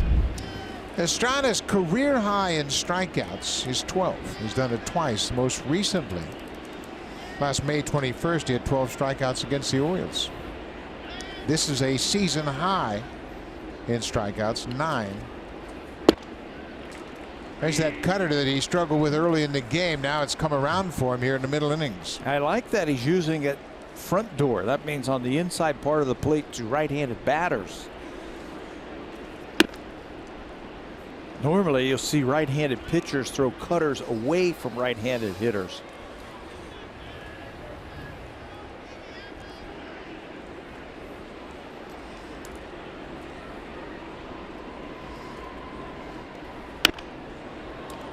Jones fouls it out of play, ball and 2 strikes on the Orioles center fielder Adam Jones.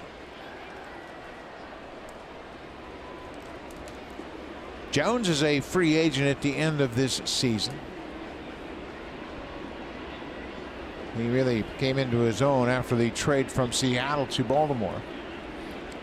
Began his career with the Mariners. Upstairs. Well, he has had big games against the Blue Jays in his career. 180 career games coming into this one against Toronto. 35 homers against the Blue Jays in his career. High fly ball into shallow right. Grichuk coming in. Solarte gives way. Grichuk makes the catch. 2 outs. Let's check in with Jamie Campbell.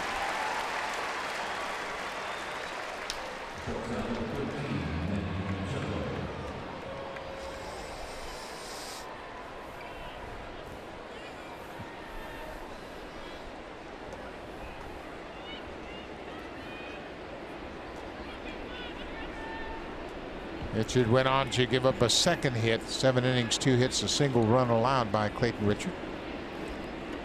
Nice little tidbit there. How about that? Never had a no-hitter. Off the end of the bat. That's just foul. That ball squibbed foul. It was rolling up the line and took a skip to the right. Morales knocked it down, but it was a foul ball. So every organization in baseball has pitched a no-hitter, even the expansion teams over the last 15 years or so. San Diego stands alone in that category. The Mets went a long time before they got their first no-hitter. Johan Santana finally threw a no-hitter. And all those great pitchers for over those years, nobody threw a no-hitter until Santana did it. Manny Machado behind 0-2. Lines a base hit into center field.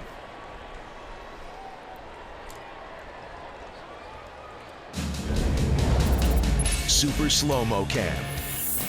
Brought to you by Samsung Galaxy S9 and S9 Plus. The camera reimagined. Available now. Marco Estrada has thrown the ball very well. He's allowed just 3 hits and a single run, and the offense has given him plenty of support. The Estrada Blue Jays lead at 13-1. That 0-2 base hit right there from Machado stops a streak of 12 straight retired by Estrada.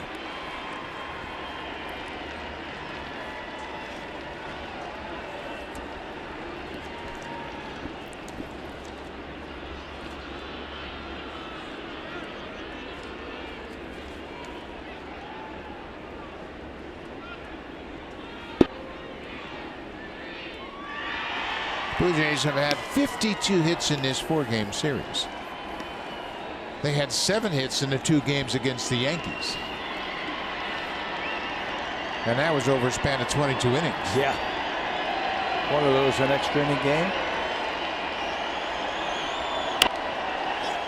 Popped up over near the Orioles dugout. Martin and Morales get there, but it's on top of the dugout, out of play. Of course, the Orioles, they're near the bottom in pitching in many of the categories, and the Blue Jays have taken advantage of that. But I don't care who you are, when you start swinging the bats the way the Blue Jays have for these 4 days, that carries over. Yes, yes, it does, and you want that to happen when they get on a plane and head down to Tampa for three big games. Still the major leagues, and you're facing major league pitching. I don't care who it is. You get a multi-hit game, gives you a little bit more confidence. Pop up behind first base. Solarte will get there, and he make the catch. Trumbo's retired. The Orioles get a base hit, strand a base runner. Marco Estrada in control through 6.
Blue Jays baseball partnership. It may not be reproduced or retransmitted in any form. And the accounts and descriptions of this game may not be disseminated without the express written consent of Rogers Blue Jays baseball partnership. Blue Jays are having a lot of fun here this afternoon. They've scored 13 runs on 15 hits and hit a season-high 4 home runs. Marco Estrada has silenced the Orioles bats once again in another 6-inning start by the Blue Jays starter. Nobody warming up, so it looks like he's going to come out and try and make it 7. Randall Grichuk trying to get a 4-hit afternoon. Randall had a 4-hit game last year when he was a member of the Cardinals. That's the last time he's had a 4-hit game.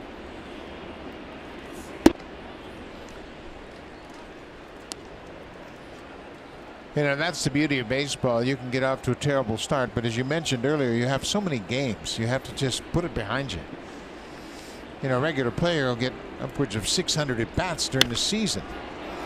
So if you go for a stretch of 30 or 40 at bats, it's a mere blip on the radar screen. If you have 1 month where you're bad, let's say you're bad in April, everybody starts saying, oh, the sky is falling and everything's, you know, this guy can't do this. Then you follow that up with a good May and everybody forgets about the April. Rando's last 4-hit game came July 26th against the Colorado Rockies. He went 4 for 5 in that game. He had 4 singles. He's got 3 singles and an RBI. He scored a pair of runs this afternoon. He's 3 for 3.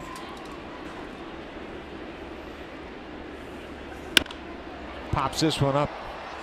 Manny Machado, the shortstop, going out.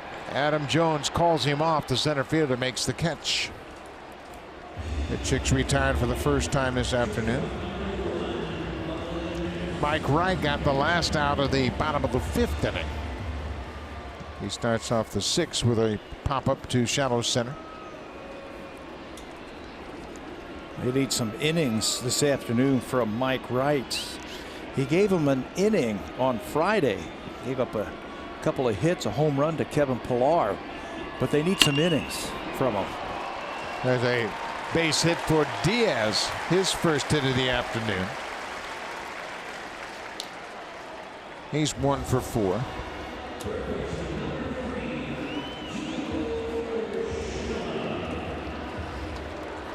Number 9 hitter Gio Urshela. He's had a perfect day at the plate. 2 hits and a walk. He's scored all 3 times he's reached base. It's because he's hitting in front of Curtis Granderson. Curtis not leaving anybody on base this afternoon.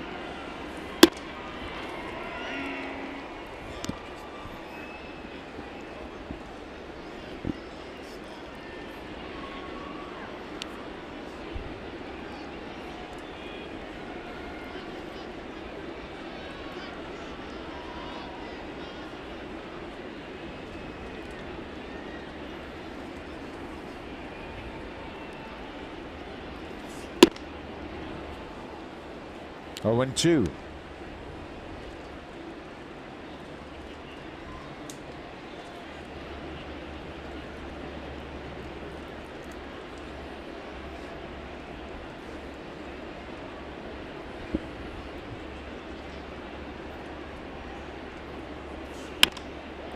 Fly ball into shallow center. Jones is going to get there, and Urshela's retired for the first time this afternoon.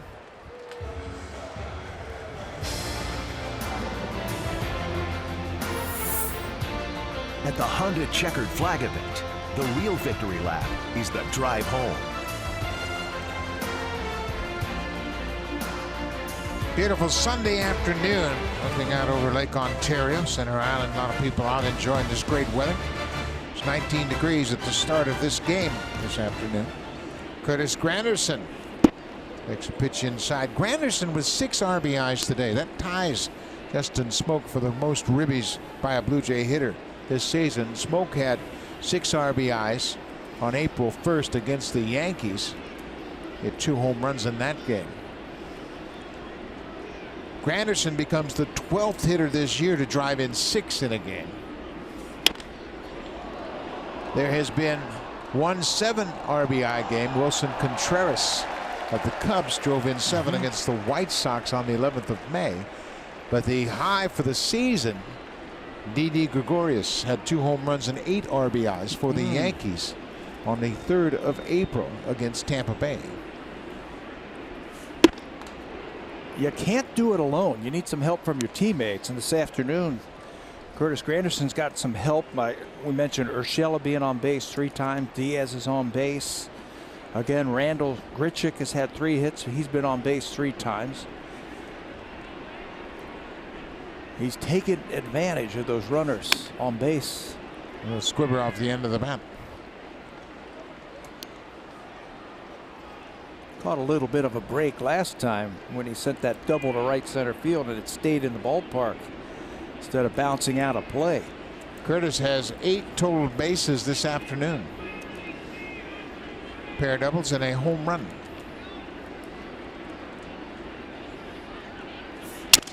Broken bat. That's another base hit. Urshela will stop at second.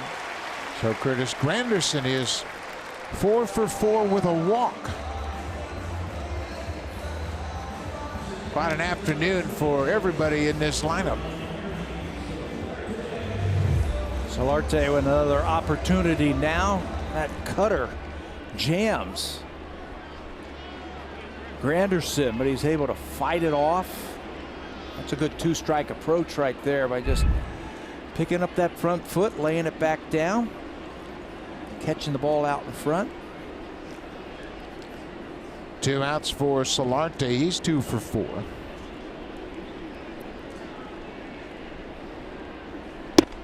Taking all the way.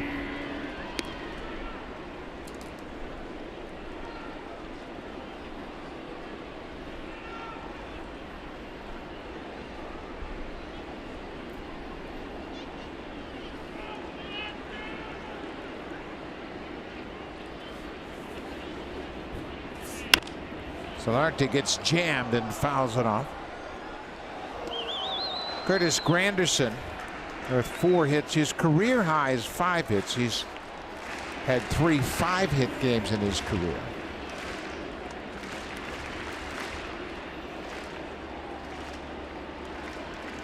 Second time this year that the Blue Jays have had 17 hits in one game. They had 13 runs, 17 hits at Cleveland, part of that doubleheader. Bouncing ball up the middle. Machado will throw across the diamond. Not in time. Another hit for the Blue Jays. Solarte beats it out. There's another example of the shift. Yeah, that's an easy play for a shortstop when he's coming across the infield to make that play. Get a little something more on it. Manny Machado's got a fantastic arm, but it's not good enough to get Solarte. See his momentum going away. There's just not enough on there, and Solarte smelling the base hit.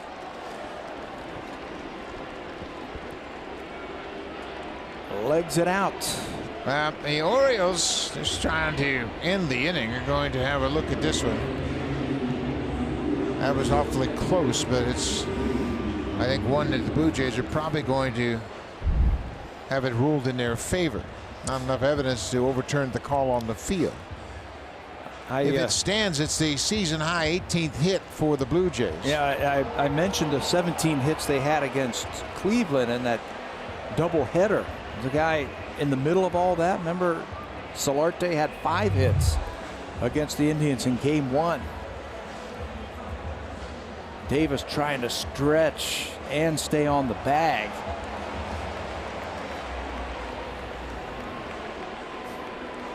Solarte stretching it out, trying to beat the ball to first. Foot still in the air. I can't see how they can overturn that one. Yeah, it's got to be conclusive. You want to hit that front part of the bag. I mean, that doesn't tell me if he's on the base or not. Right. It looked like the toe was in the air. The umpires have their decision now, and it stands. So Solarte picks up his 3rd hit of the afternoon. And you're right, we talked about the Blue Jays hitters fattening up their batting averages. A lot of great days at the plate. Everybody in the lineup now has a hit but Russell Martin. Teoscar Hernandez is 2 for 4. He has singled and homered, had a 2-run home run in the 5th.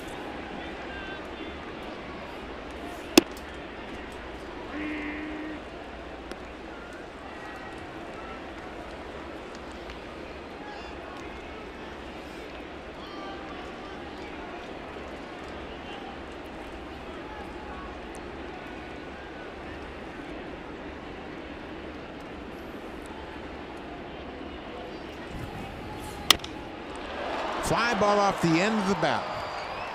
Joey Rickard waits on it. That'll end the inning. Blue Jays leave the bases loaded, but they have a 13-1 lead as we head to the 7th.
Guest from one of TD's community partners, and they have been treated to a real laugher here for the Blue Jays. Blue Jays have a 13-1 lead, and Marco Estrada looking for his win. 6 innings, 3 hits, a single run. He walked one and struck out a season-high 9.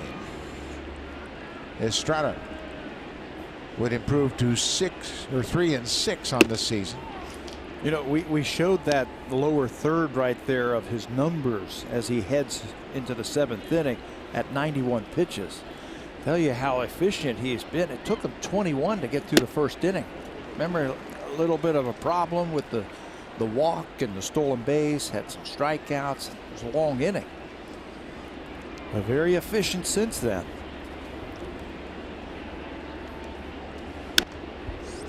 He's used his fastball after the Blue Jays got this big lead at the right times and put it in the right places. High fastball to help get the strikeouts. All of his strikeouts today have been swinging. Popped up and out of play. The only run that Baltimore has managed against Estrada, a 2-out home run by Trey Mancini in the 2nd. Mancini hit a 2-ball 1-strike changeup to dead center for a home run. Yeah, they actually led this game at one time. 1-0, and then the Blue Jays scored a pair of runs. Curtis Granderson gave the Blue Jays the lead, and they've never looked back.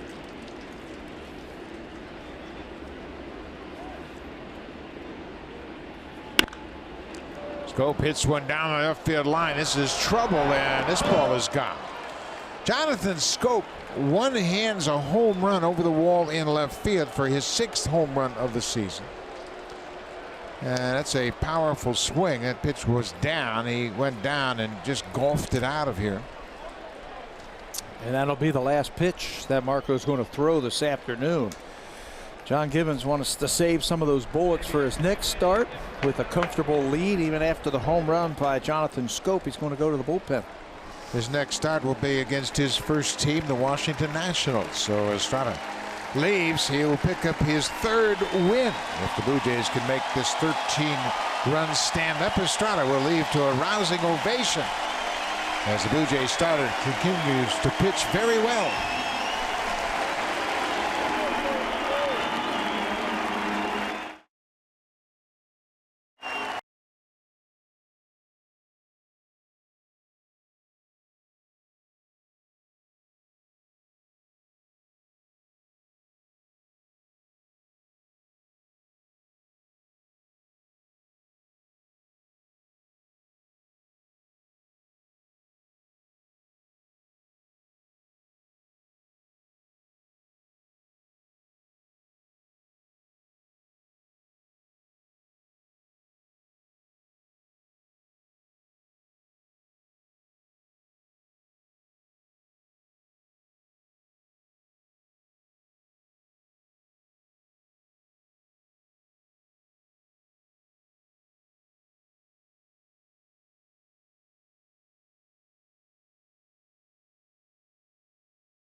Thank you very much, Jamie Campbell. The Big Maple. James Paxton, 7 strong innings. He struck out 10 and didn't walk a batter. He's in line for the win. Joe Biagini on to face Chris Davis. Nobody out here in the 7th. Joe pitched in yesterday's game, a win by the Blue Jays in 10 innings, 4-3. Only faced 2 batters. Hit a batter, and his own error set up bases loaded that inning. There are his numbers. In his career versus the Orioles, he's had success. He's pitched in 16 games against the Orioles, has a .230 earned run average.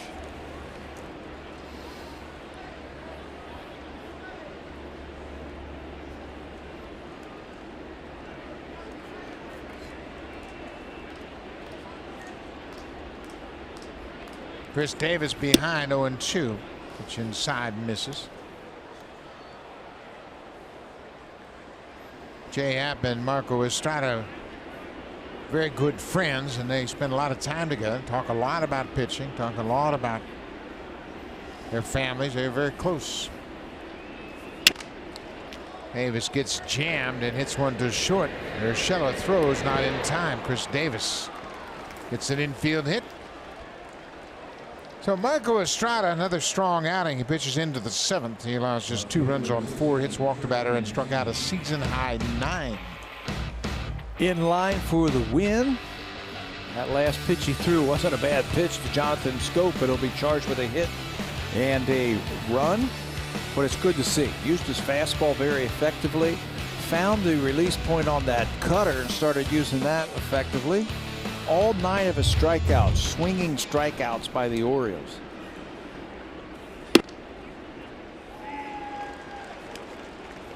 You mentioned Biagini's success against the Orioles. His best career start came against the Orioles right here last September 12th. A lot of strikeouts. 1-3-2. Yeah, it was a no decision. He pitched 8 innings, gave up 2 runs on 6 hits.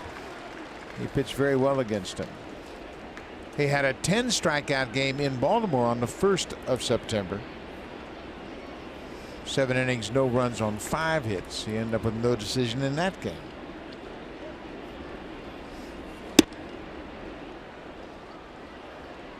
Trey Mancini, he hit the home run off Estrada in the 2nd inning.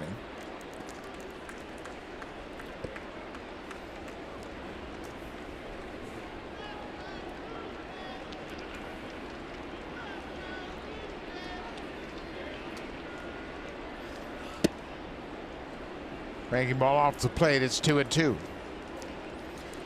When he's right, his curveball's pretty good. Good time to use it right here. He needs a strikeout or ground ball.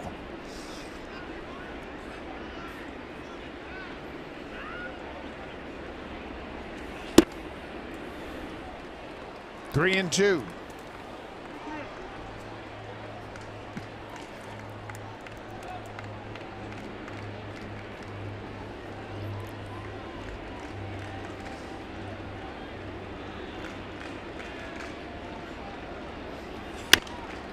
Mancini fouls it out of play.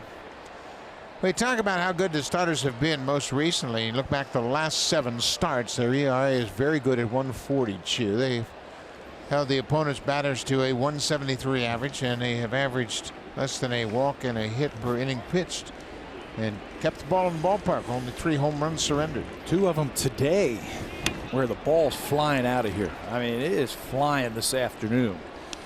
A couple of home runs for the Orioles, one from Mancini, and then that one-handed home run from Scope. Blue Jays have hit 4 home runs. Morales, Granderson, Pilar, and Hernandez.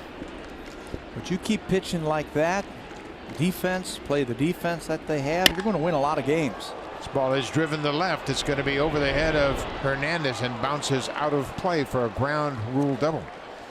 Trey Mancini with his 2nd hit. He has homered. Now he has doubled. Chris Davis stops at 3rd base. Mancini, an excellent low ball hitter. Biagini jumped ahead 0-2. He fought back to 3-2, and then that fastball right where he likes it. Another extra base hit for Mancini. Well, in a 13-2 ball game, Mancini was fairly confident he was going to get a fastball on that 3-2 pitch, and he squared it up, didn't miss it. The double for Mancini is 11th. Chance Cisco, the catcher.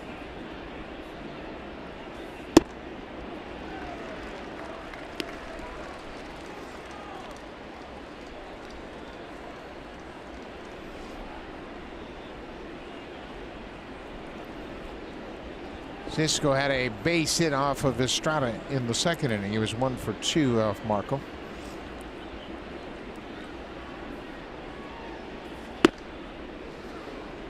That was the last base runner to reach. Estrada then retired the next 12 in a row before he gave up a base hit to Manny Machado in the 6th. Yeah, that was 0-2 pitch, and really the only ball that was hit hard off of Estrada during that 12 in a row.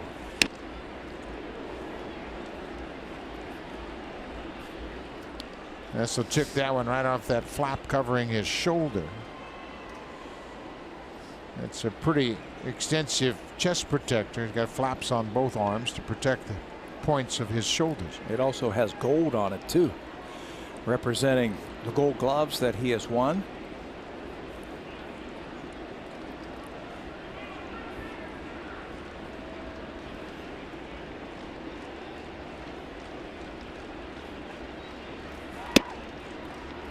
Inside. So Biagini came in after the home run by Scope. Gave up an infield single and a ground rule double.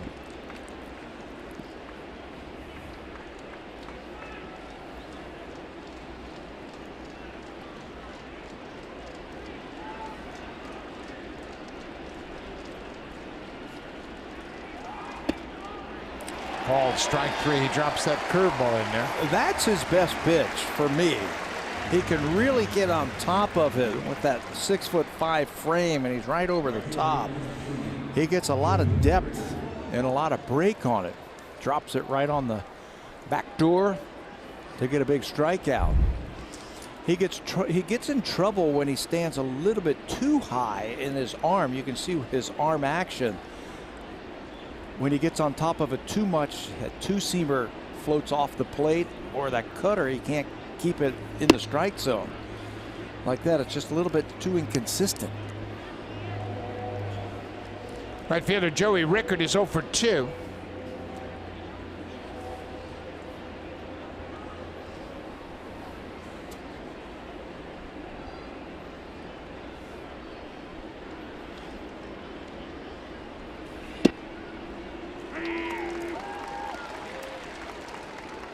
One count. Biagini finds that outside corner.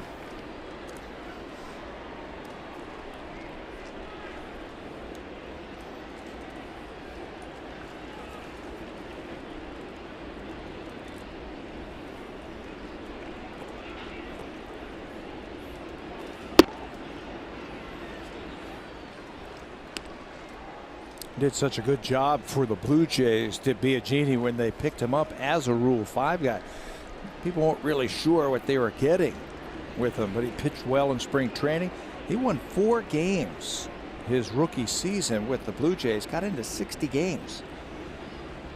Also had a save, had his share of strikeouts, and didn't walk anybody.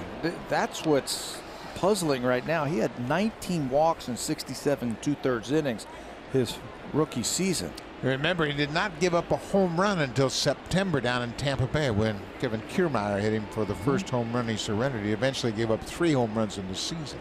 Pitched well in the postseason also. Then last year it went back and forth between starting and relieving. Got into a career high 119 innings.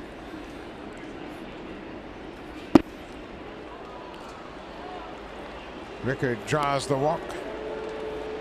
So that loads the bases for the Orioles.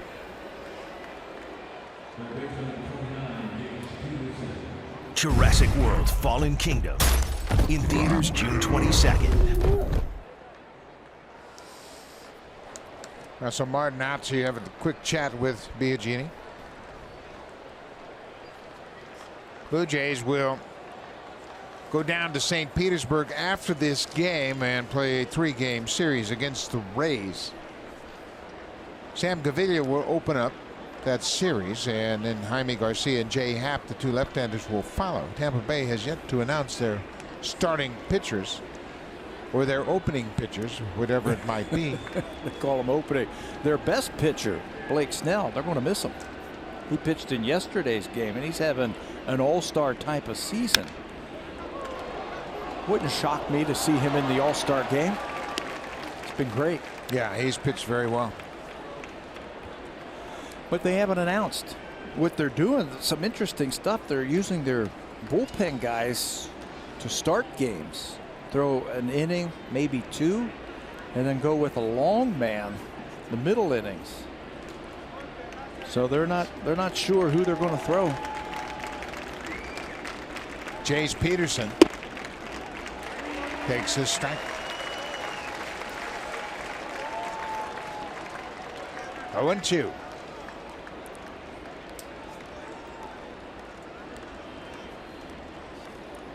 Drop that big curveball on him here.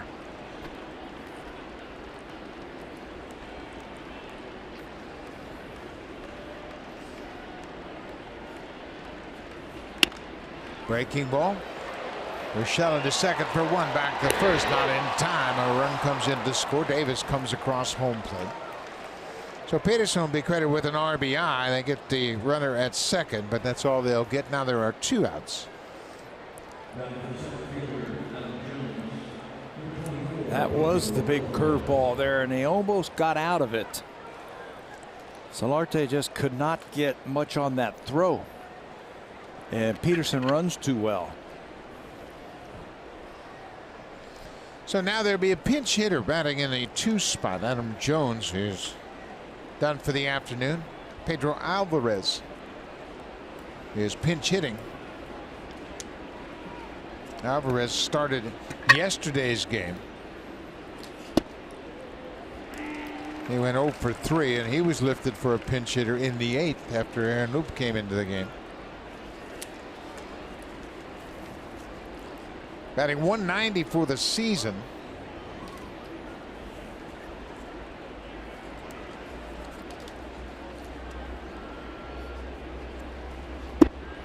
There's that curveball. He's able to throw that in there for a strike. Keep throwing it. Alvarez has been their best pinch hitter. He is 5 for 9 coming off the bench.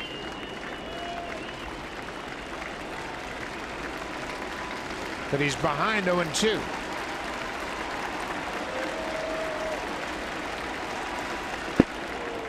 Curveball in the dirt.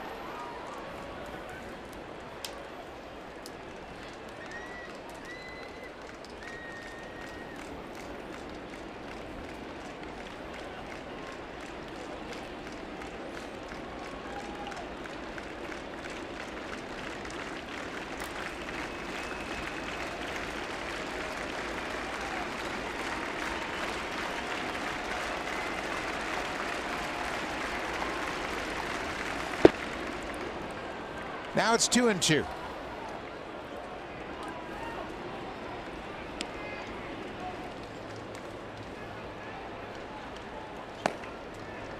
Singwano is loosening up for the Blue Jays, as Biagini has given up a run on 2 hits and a walk here in the 7th.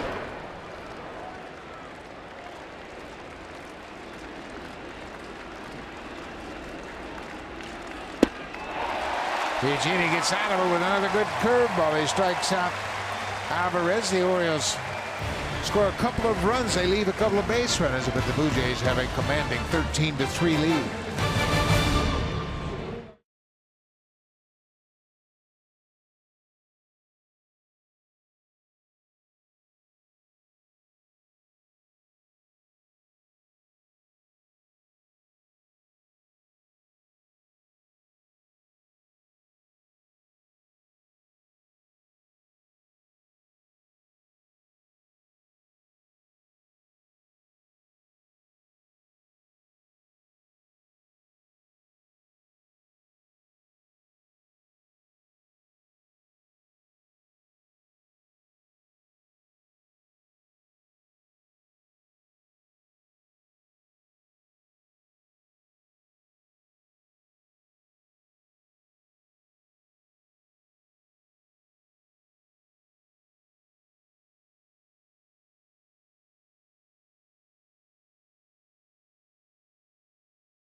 star lineup. It's been a good day for the hitters, especially on the Blue Jays side. Kendry Morales gets the power display off and running with a home run down the left field line. Curtis Granderson with a 3-0 home run. Teoscar Hernandez and then Kevin Pillar finishes it off. 4 home runs this afternoon for the Blue Jays. Our drives of the game. And there wasn't any cheap ones about any of them. Kendry Morales, he hit that home run in the 3rd inning, opposite field shot. Mike Wright, so far an inning and a 3rd. He came in to get out of the 5th inning and retired Martin to end that inning. He gave up 3 hits but no runs in the 6th inning. Defensively, the Orioles have made some changes. Pedro Alvarez hit for Adam Jones. He moves to 3rd base. With that, the 3rd baseman Jace Peterson moves from 3rd to short. Manny Machado is out of the game.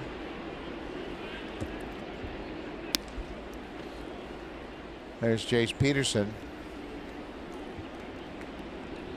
And Craig Gentry has taken over in center field. Gentry will bat in the 3rd spot in the order in Manny Machado's place.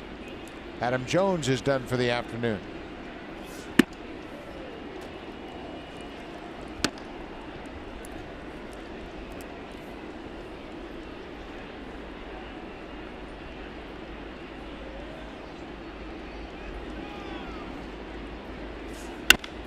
Line drive, base hit for Morales. His 2nd hit of the day. Everybody getting into the hitting action.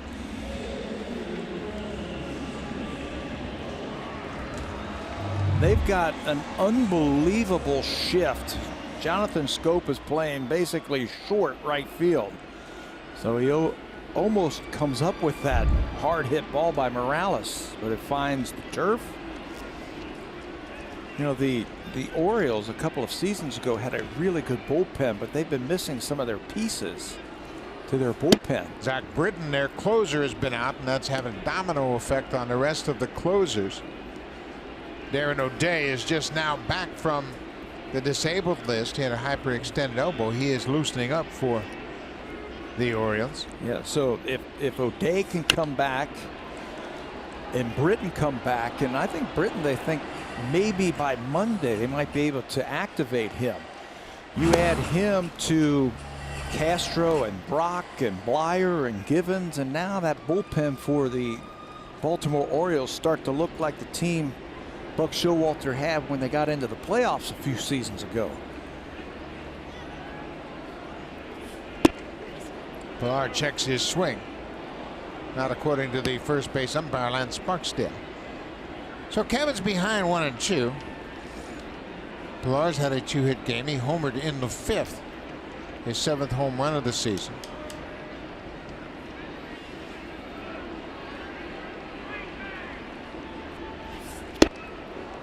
He strikes out. So Kevin is 2 for 5 on the afternoon with 3 RBIs. His right strikes him out with a big breaking ball.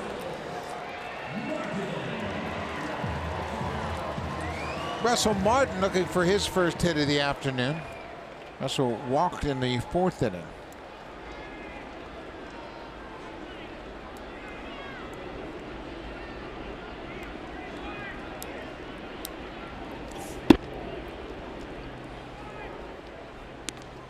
The Orioles have given up 19 hits, but that's not the most hits they've surrendered this season. They gave up 20 hits to the Kansas City Royals earlier in the season.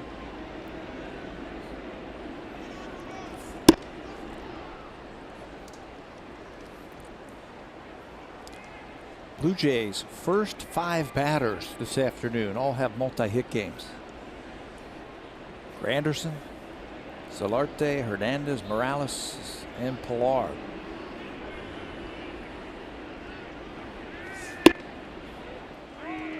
Strike now. It's 2 balls and a strike to Martin.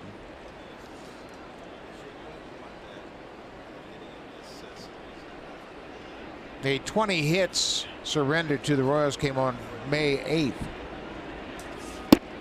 They also surrendered a season-high 15 runs to Kansas City in that same game. So the 19 hits by the Blue Jays, the second most hits Baltimore's given up this season. And it's the most the Blue Jays have had in a game.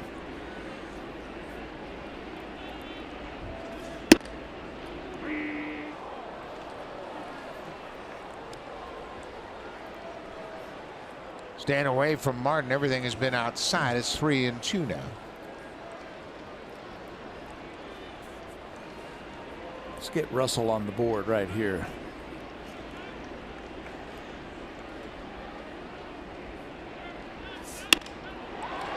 Fly ball into center. Gentry will make the catch. 2 away.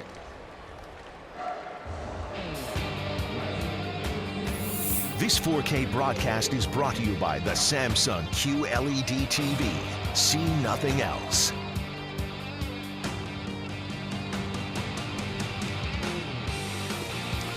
Beautiful Sunday afternoon here in Toronto, and it has been quite a series for the Blue Jays hitters. They have had 4 straight double-digit hit games, and they're on the verge of sweeping the 4-game series.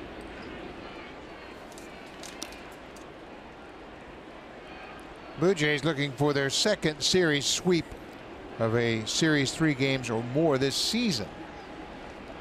They won all 3 games against Kansas City way back on April 17th and 18th. They played a doubleheader after the roof had a problem, and they had 1 game postponed, so they played 3 games in 2 days.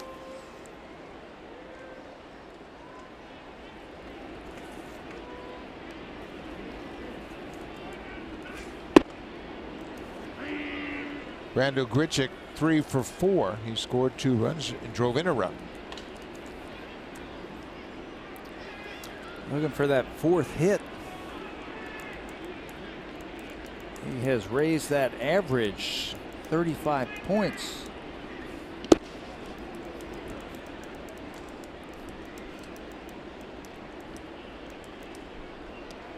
Three hits today. He is now 8 for 18 on this homestand. Tim Mason stands by ready. He is probably going to work the 8th inning.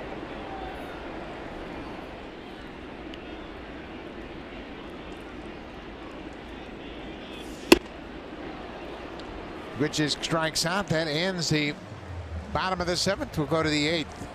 13-3 Blue Jays.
Presented by Honda.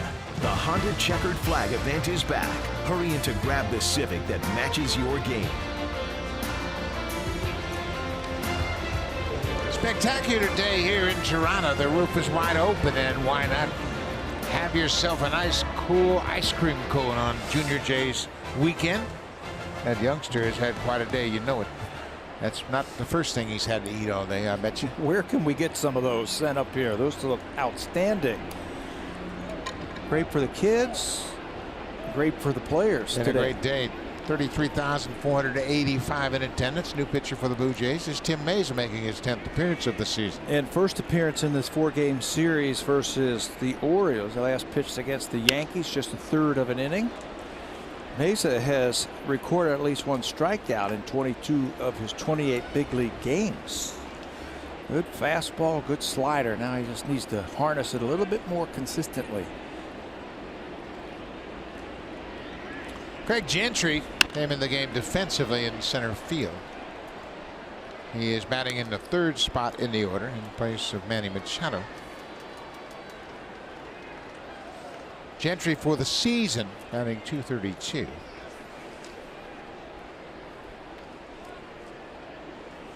Gentry started the first 2 games of this series. He had a 3-hit game on Friday night, went 3 for 3 in that game. He was 0 for 4 in the opener. Marcus Stroman is getting ready to make a rehab start. He's going to pitch an extended game Wednesday down in Dunedin. Extended spring training. Where they expect him to go in that game? Well, he threw a 3-inning simulated game the other day. So he's going to come back on Wednesday, either throw an extended spring training or pitch for Dunedin. I'm not real sure, as he gradually builds up his arm strength, and I think it might take him four times to the mound to get that pitch count up into the 90 range. You know he wants to get out here when he gets up to about 60 or 70, but that's not going to be advantageous for the team. No, I think the Blue Jays are looking a little later on for Stroman to return toward the end of the month, possibly in Anaheim during that 4-game series against the Angels. The Blue Jays will be in Anaheim to play the Angels the 21st, 22nd, 23rd, and 24th. So it sounds like he might pitch in that series if everything else goes well. No setbacks with the shoulder inflammation that he's had. He's doing his work down at the complex down in Florida. I'm sure we'll see Marcus when we go down there. Gentry rips one into left field. He'd fouled off a couple of tough pitches and gets himself a leadoff single. We talk about the schedule, and we'll look at the schedule ahead after this game. We mentioned the Blue Jays will go down to St. Petersburg and take on the Rays, a 3-game series. They'll come back for an off day on Thursday, and then Bryce Harper, Max Scherzer, Dave Martinez, and the Washington Nationals will come to town. Then another off day on the 18th, and the Atlanta Braves will be here for a short 2-game series before the Blue Jays head out west. And that west trip, that's going to be a tough one. 4 games in Anaheim against the Angels, and then they'll head over to Houston to play the red-hot Houston Astros. Mark Trumbo hits it on the ground. Second for 1. Back to first. Double play. So Mayza gets the double play. That erases the leadoff single by Gentry. Solarte did a nice job of taking his time, waiting on Diaz to get to the bag, and then threw a strike to second. And so did Aledmus. Watch how he catches it, and he's got to tag the bag, and now he's going to throw off that right foot. But he knows he's got some time with Mark Trumbo down the line. He hit that ball really hard, so that's a tailor-made double play. 56 double play turned by the Blue Jays this season. Jonathan Scope. He homered starting the 7th inning, and then knocked Marco Estrada out of the game.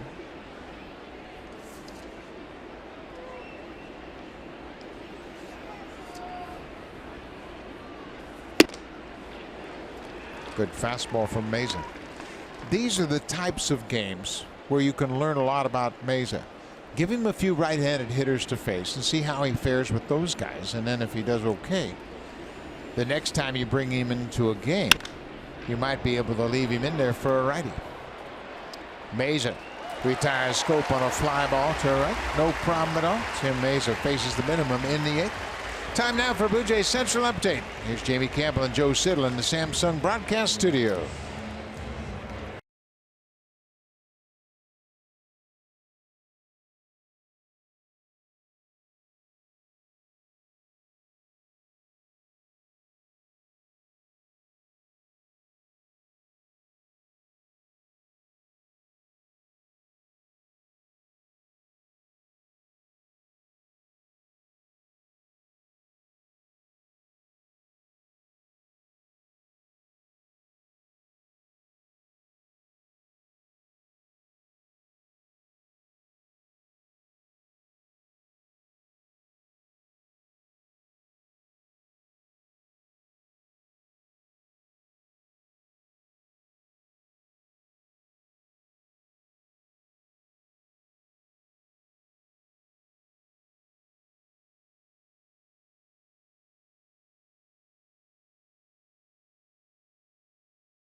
Yankees, but the bats came alive against the last place Baltimore Orioles. They've hit 371 during these series, averaging almost 7 runs a game. They've averaged 14 hits per game, and it pounded out 9 home runs, including 4 this afternoon. And look at the runners in scoring position also, 310. That's what they were doing in the month of April when they got off to such a great start. Good at bats, good 2-strike hitting the ball all over the ballpark. Transitioned into some wins for the Blue Jays. They will get Darren O'Day here in the 8th inning. Darren O'Day just came off the disabled list with a hyperextended elbow injury that cost him 5 weeks of the season. Just 13 games this year. He's one of the better relievers the Orioles have. Pretty good numbers there. Just 14 innings this season. Got an 0-1 record with a 377 earned run average. But he has been one of the real stable contributors out of that Oriole bullpen for a number of years. He ranks 3rd in Orioles history in appearances with 384 coming into this game. Trails only B.J. Ryan and Chippy Martinez in that category. Pretty nasty.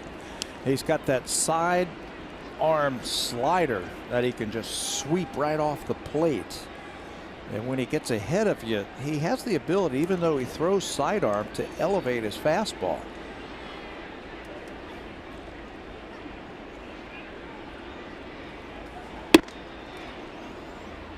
Yeah, that's a tough pitch. It's 78 miles an hour, but it basically kind of breaks uphill.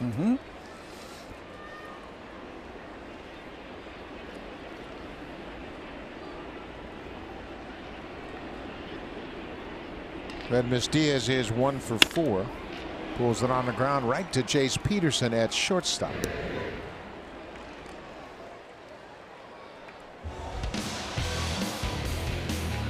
It's time to fire up your senses. Your best experience begins with Broil King. Available at your local home hardware. Here's how. Final game of a 6-game homestand. The Blue Jays will go on the road. It's a Sunday afternoon on Junior Jays weekend. A lot of kids in attendance, and they'll run the bases after this game.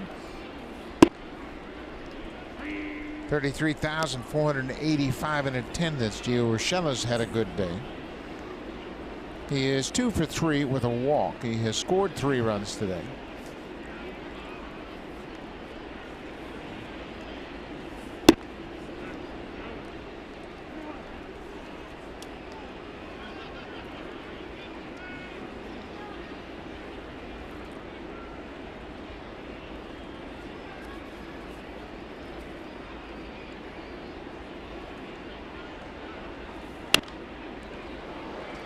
O'Day left that slider on the inner part of the plate, and Urshela fouled it up. O'Day is the 3rd reliever to work for the Orioles. They're happy to have him back, and as Pat mentioned earlier, soon they're going to get Zach Britton back, their closer. That was the strength, I think, of this team when they made the playoffs. Blue Jays knocked them out in that wild card game. Very deep bullpen. There's that elevated fastball with 2 strikes. And they hit a lot of home runs. That got them into the playoffs. They've taken a little bit of a hit this year with O'Day missing 5 weeks with that hyperextended elbow injury. They haven't seen Zach Britton at all this year. Their closer. Hit in the air. This is near the seats. Davis over and leans in and can't make the play. Everybody seems to be okay down there. Davis got right to the fence, and he was back about a row into the seats out of his reach.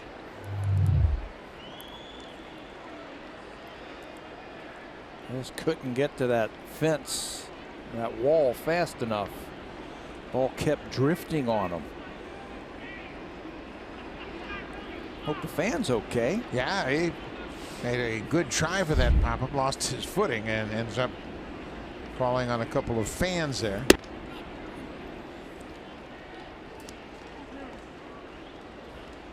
Three and 2 now to Urshela. O'Day went on the DL on May 9th.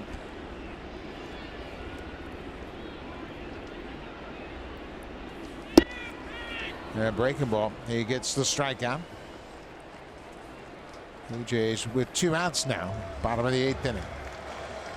The Jays blew it open in the 4th inning and scored 6 runs in the 4th inning. Curtis Granderson with a 3-run home run. Kevin Pillar had a 2-run single. Fans acknowledging the great day that Curtis has had.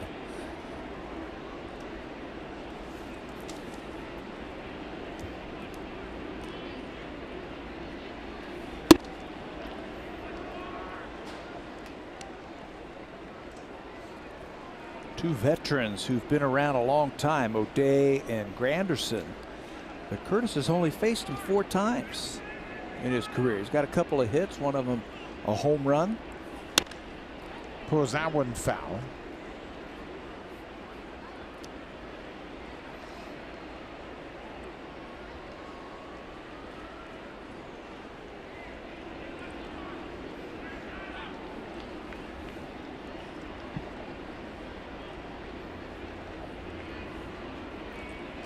Ball and a strike to Granderson. He spoils a pretty good pitch check swing, but it's 2 strikes now.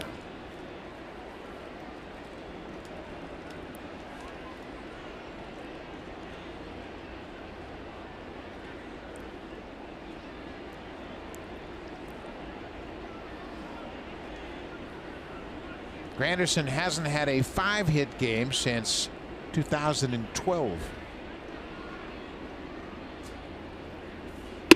Lays off that high pitch. He's had 3 5-hit games in his career.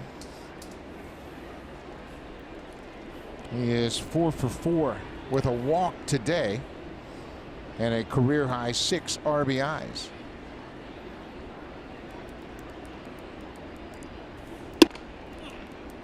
And a high fastball. O'Day has carved out a really nice career. An undrafted free agent signed by the Angels in 2006. He bounced around between the Mets and the Rangers before the Orioles claimed him off waivers. And once he got to Baltimore, that's when he really took off as a reliever.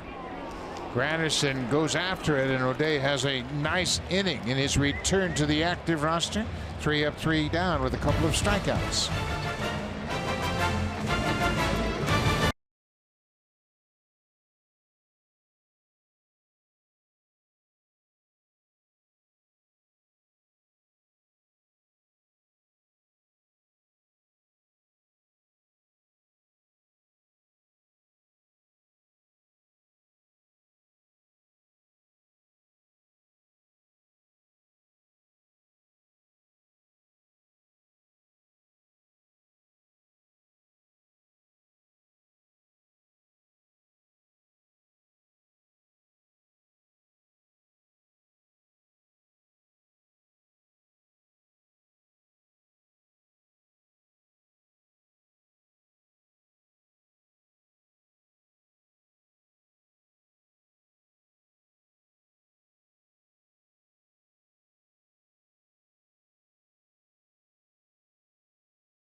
The Tampa Bay Rays. It all starts at 6:30 Eastern time. That's the pregame show with Jamie Campbell.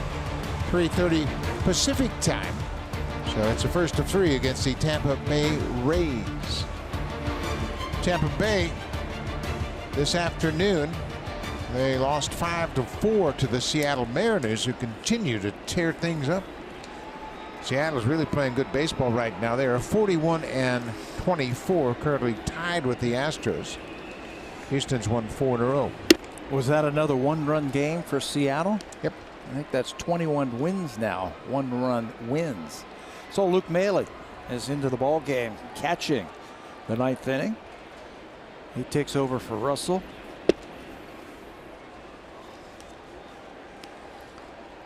So Seattle in one-run games, 21-9. Best in the American League at one-run games. Chris Davis fouls it off his foot. Davis had an infield single off of Joe Biagini. It was a jam shot, broke his bat, but against the shift, he was able to beat it up. He's 1 for 3. Tim Meza worked a good inning in the 8th, gave up a single, got a double play, and a fly ball out.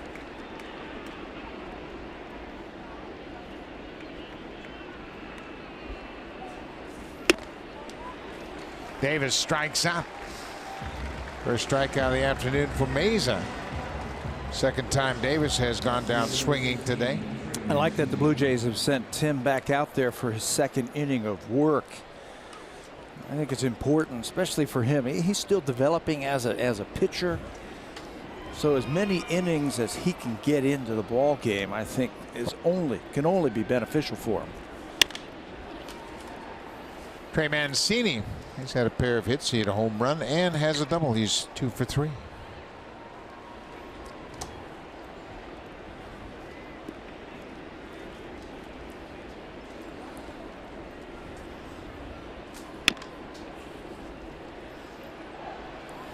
Nice play by Urshela as Mancini is thrown out. The Orioles are down to their final out. Blue Jays on the verge of sweeping the 4-game series against Baltimore. It'll just be their 2nd series sweep of 3 games or more this season. All facets have been working for them the last 4 days. They've got great starting pitching. They've hit their share of home runs. They've come up with some clutch hits. And it all goes back, for me, was the game where they were heading into the 9th inning down 4-1 and scored 3 runs in the bottom of the 9th inning. Just gave them momentum over the weekend. Ended up winning that game in 10 innings.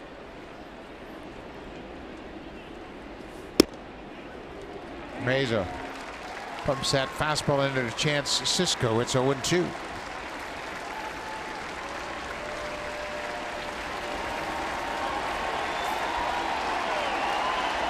Crowd getting on their feet. We threw that ball and bounced it into dirt. It's 1-2. 33,485 in attendance on this Sunday afternoon series finale. Final game of the homestand.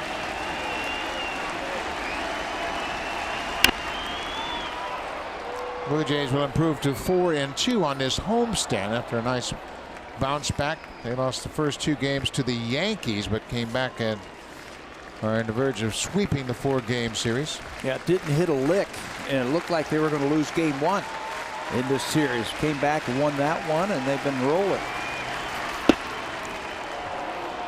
There's a good slider, but it's called the ball. A lot of strikes in that pitch cast.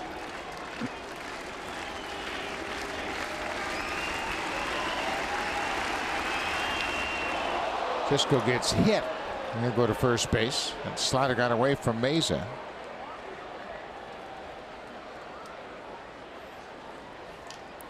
Just couldn't keep that grip on that breaking ball. Trying to punch him out, throw a better slider. Thought he had on the previous pitch. This one came out of his hand. Not a lot of spin. Cisco gets hit on the elbow. Joey Rickard takes a ball.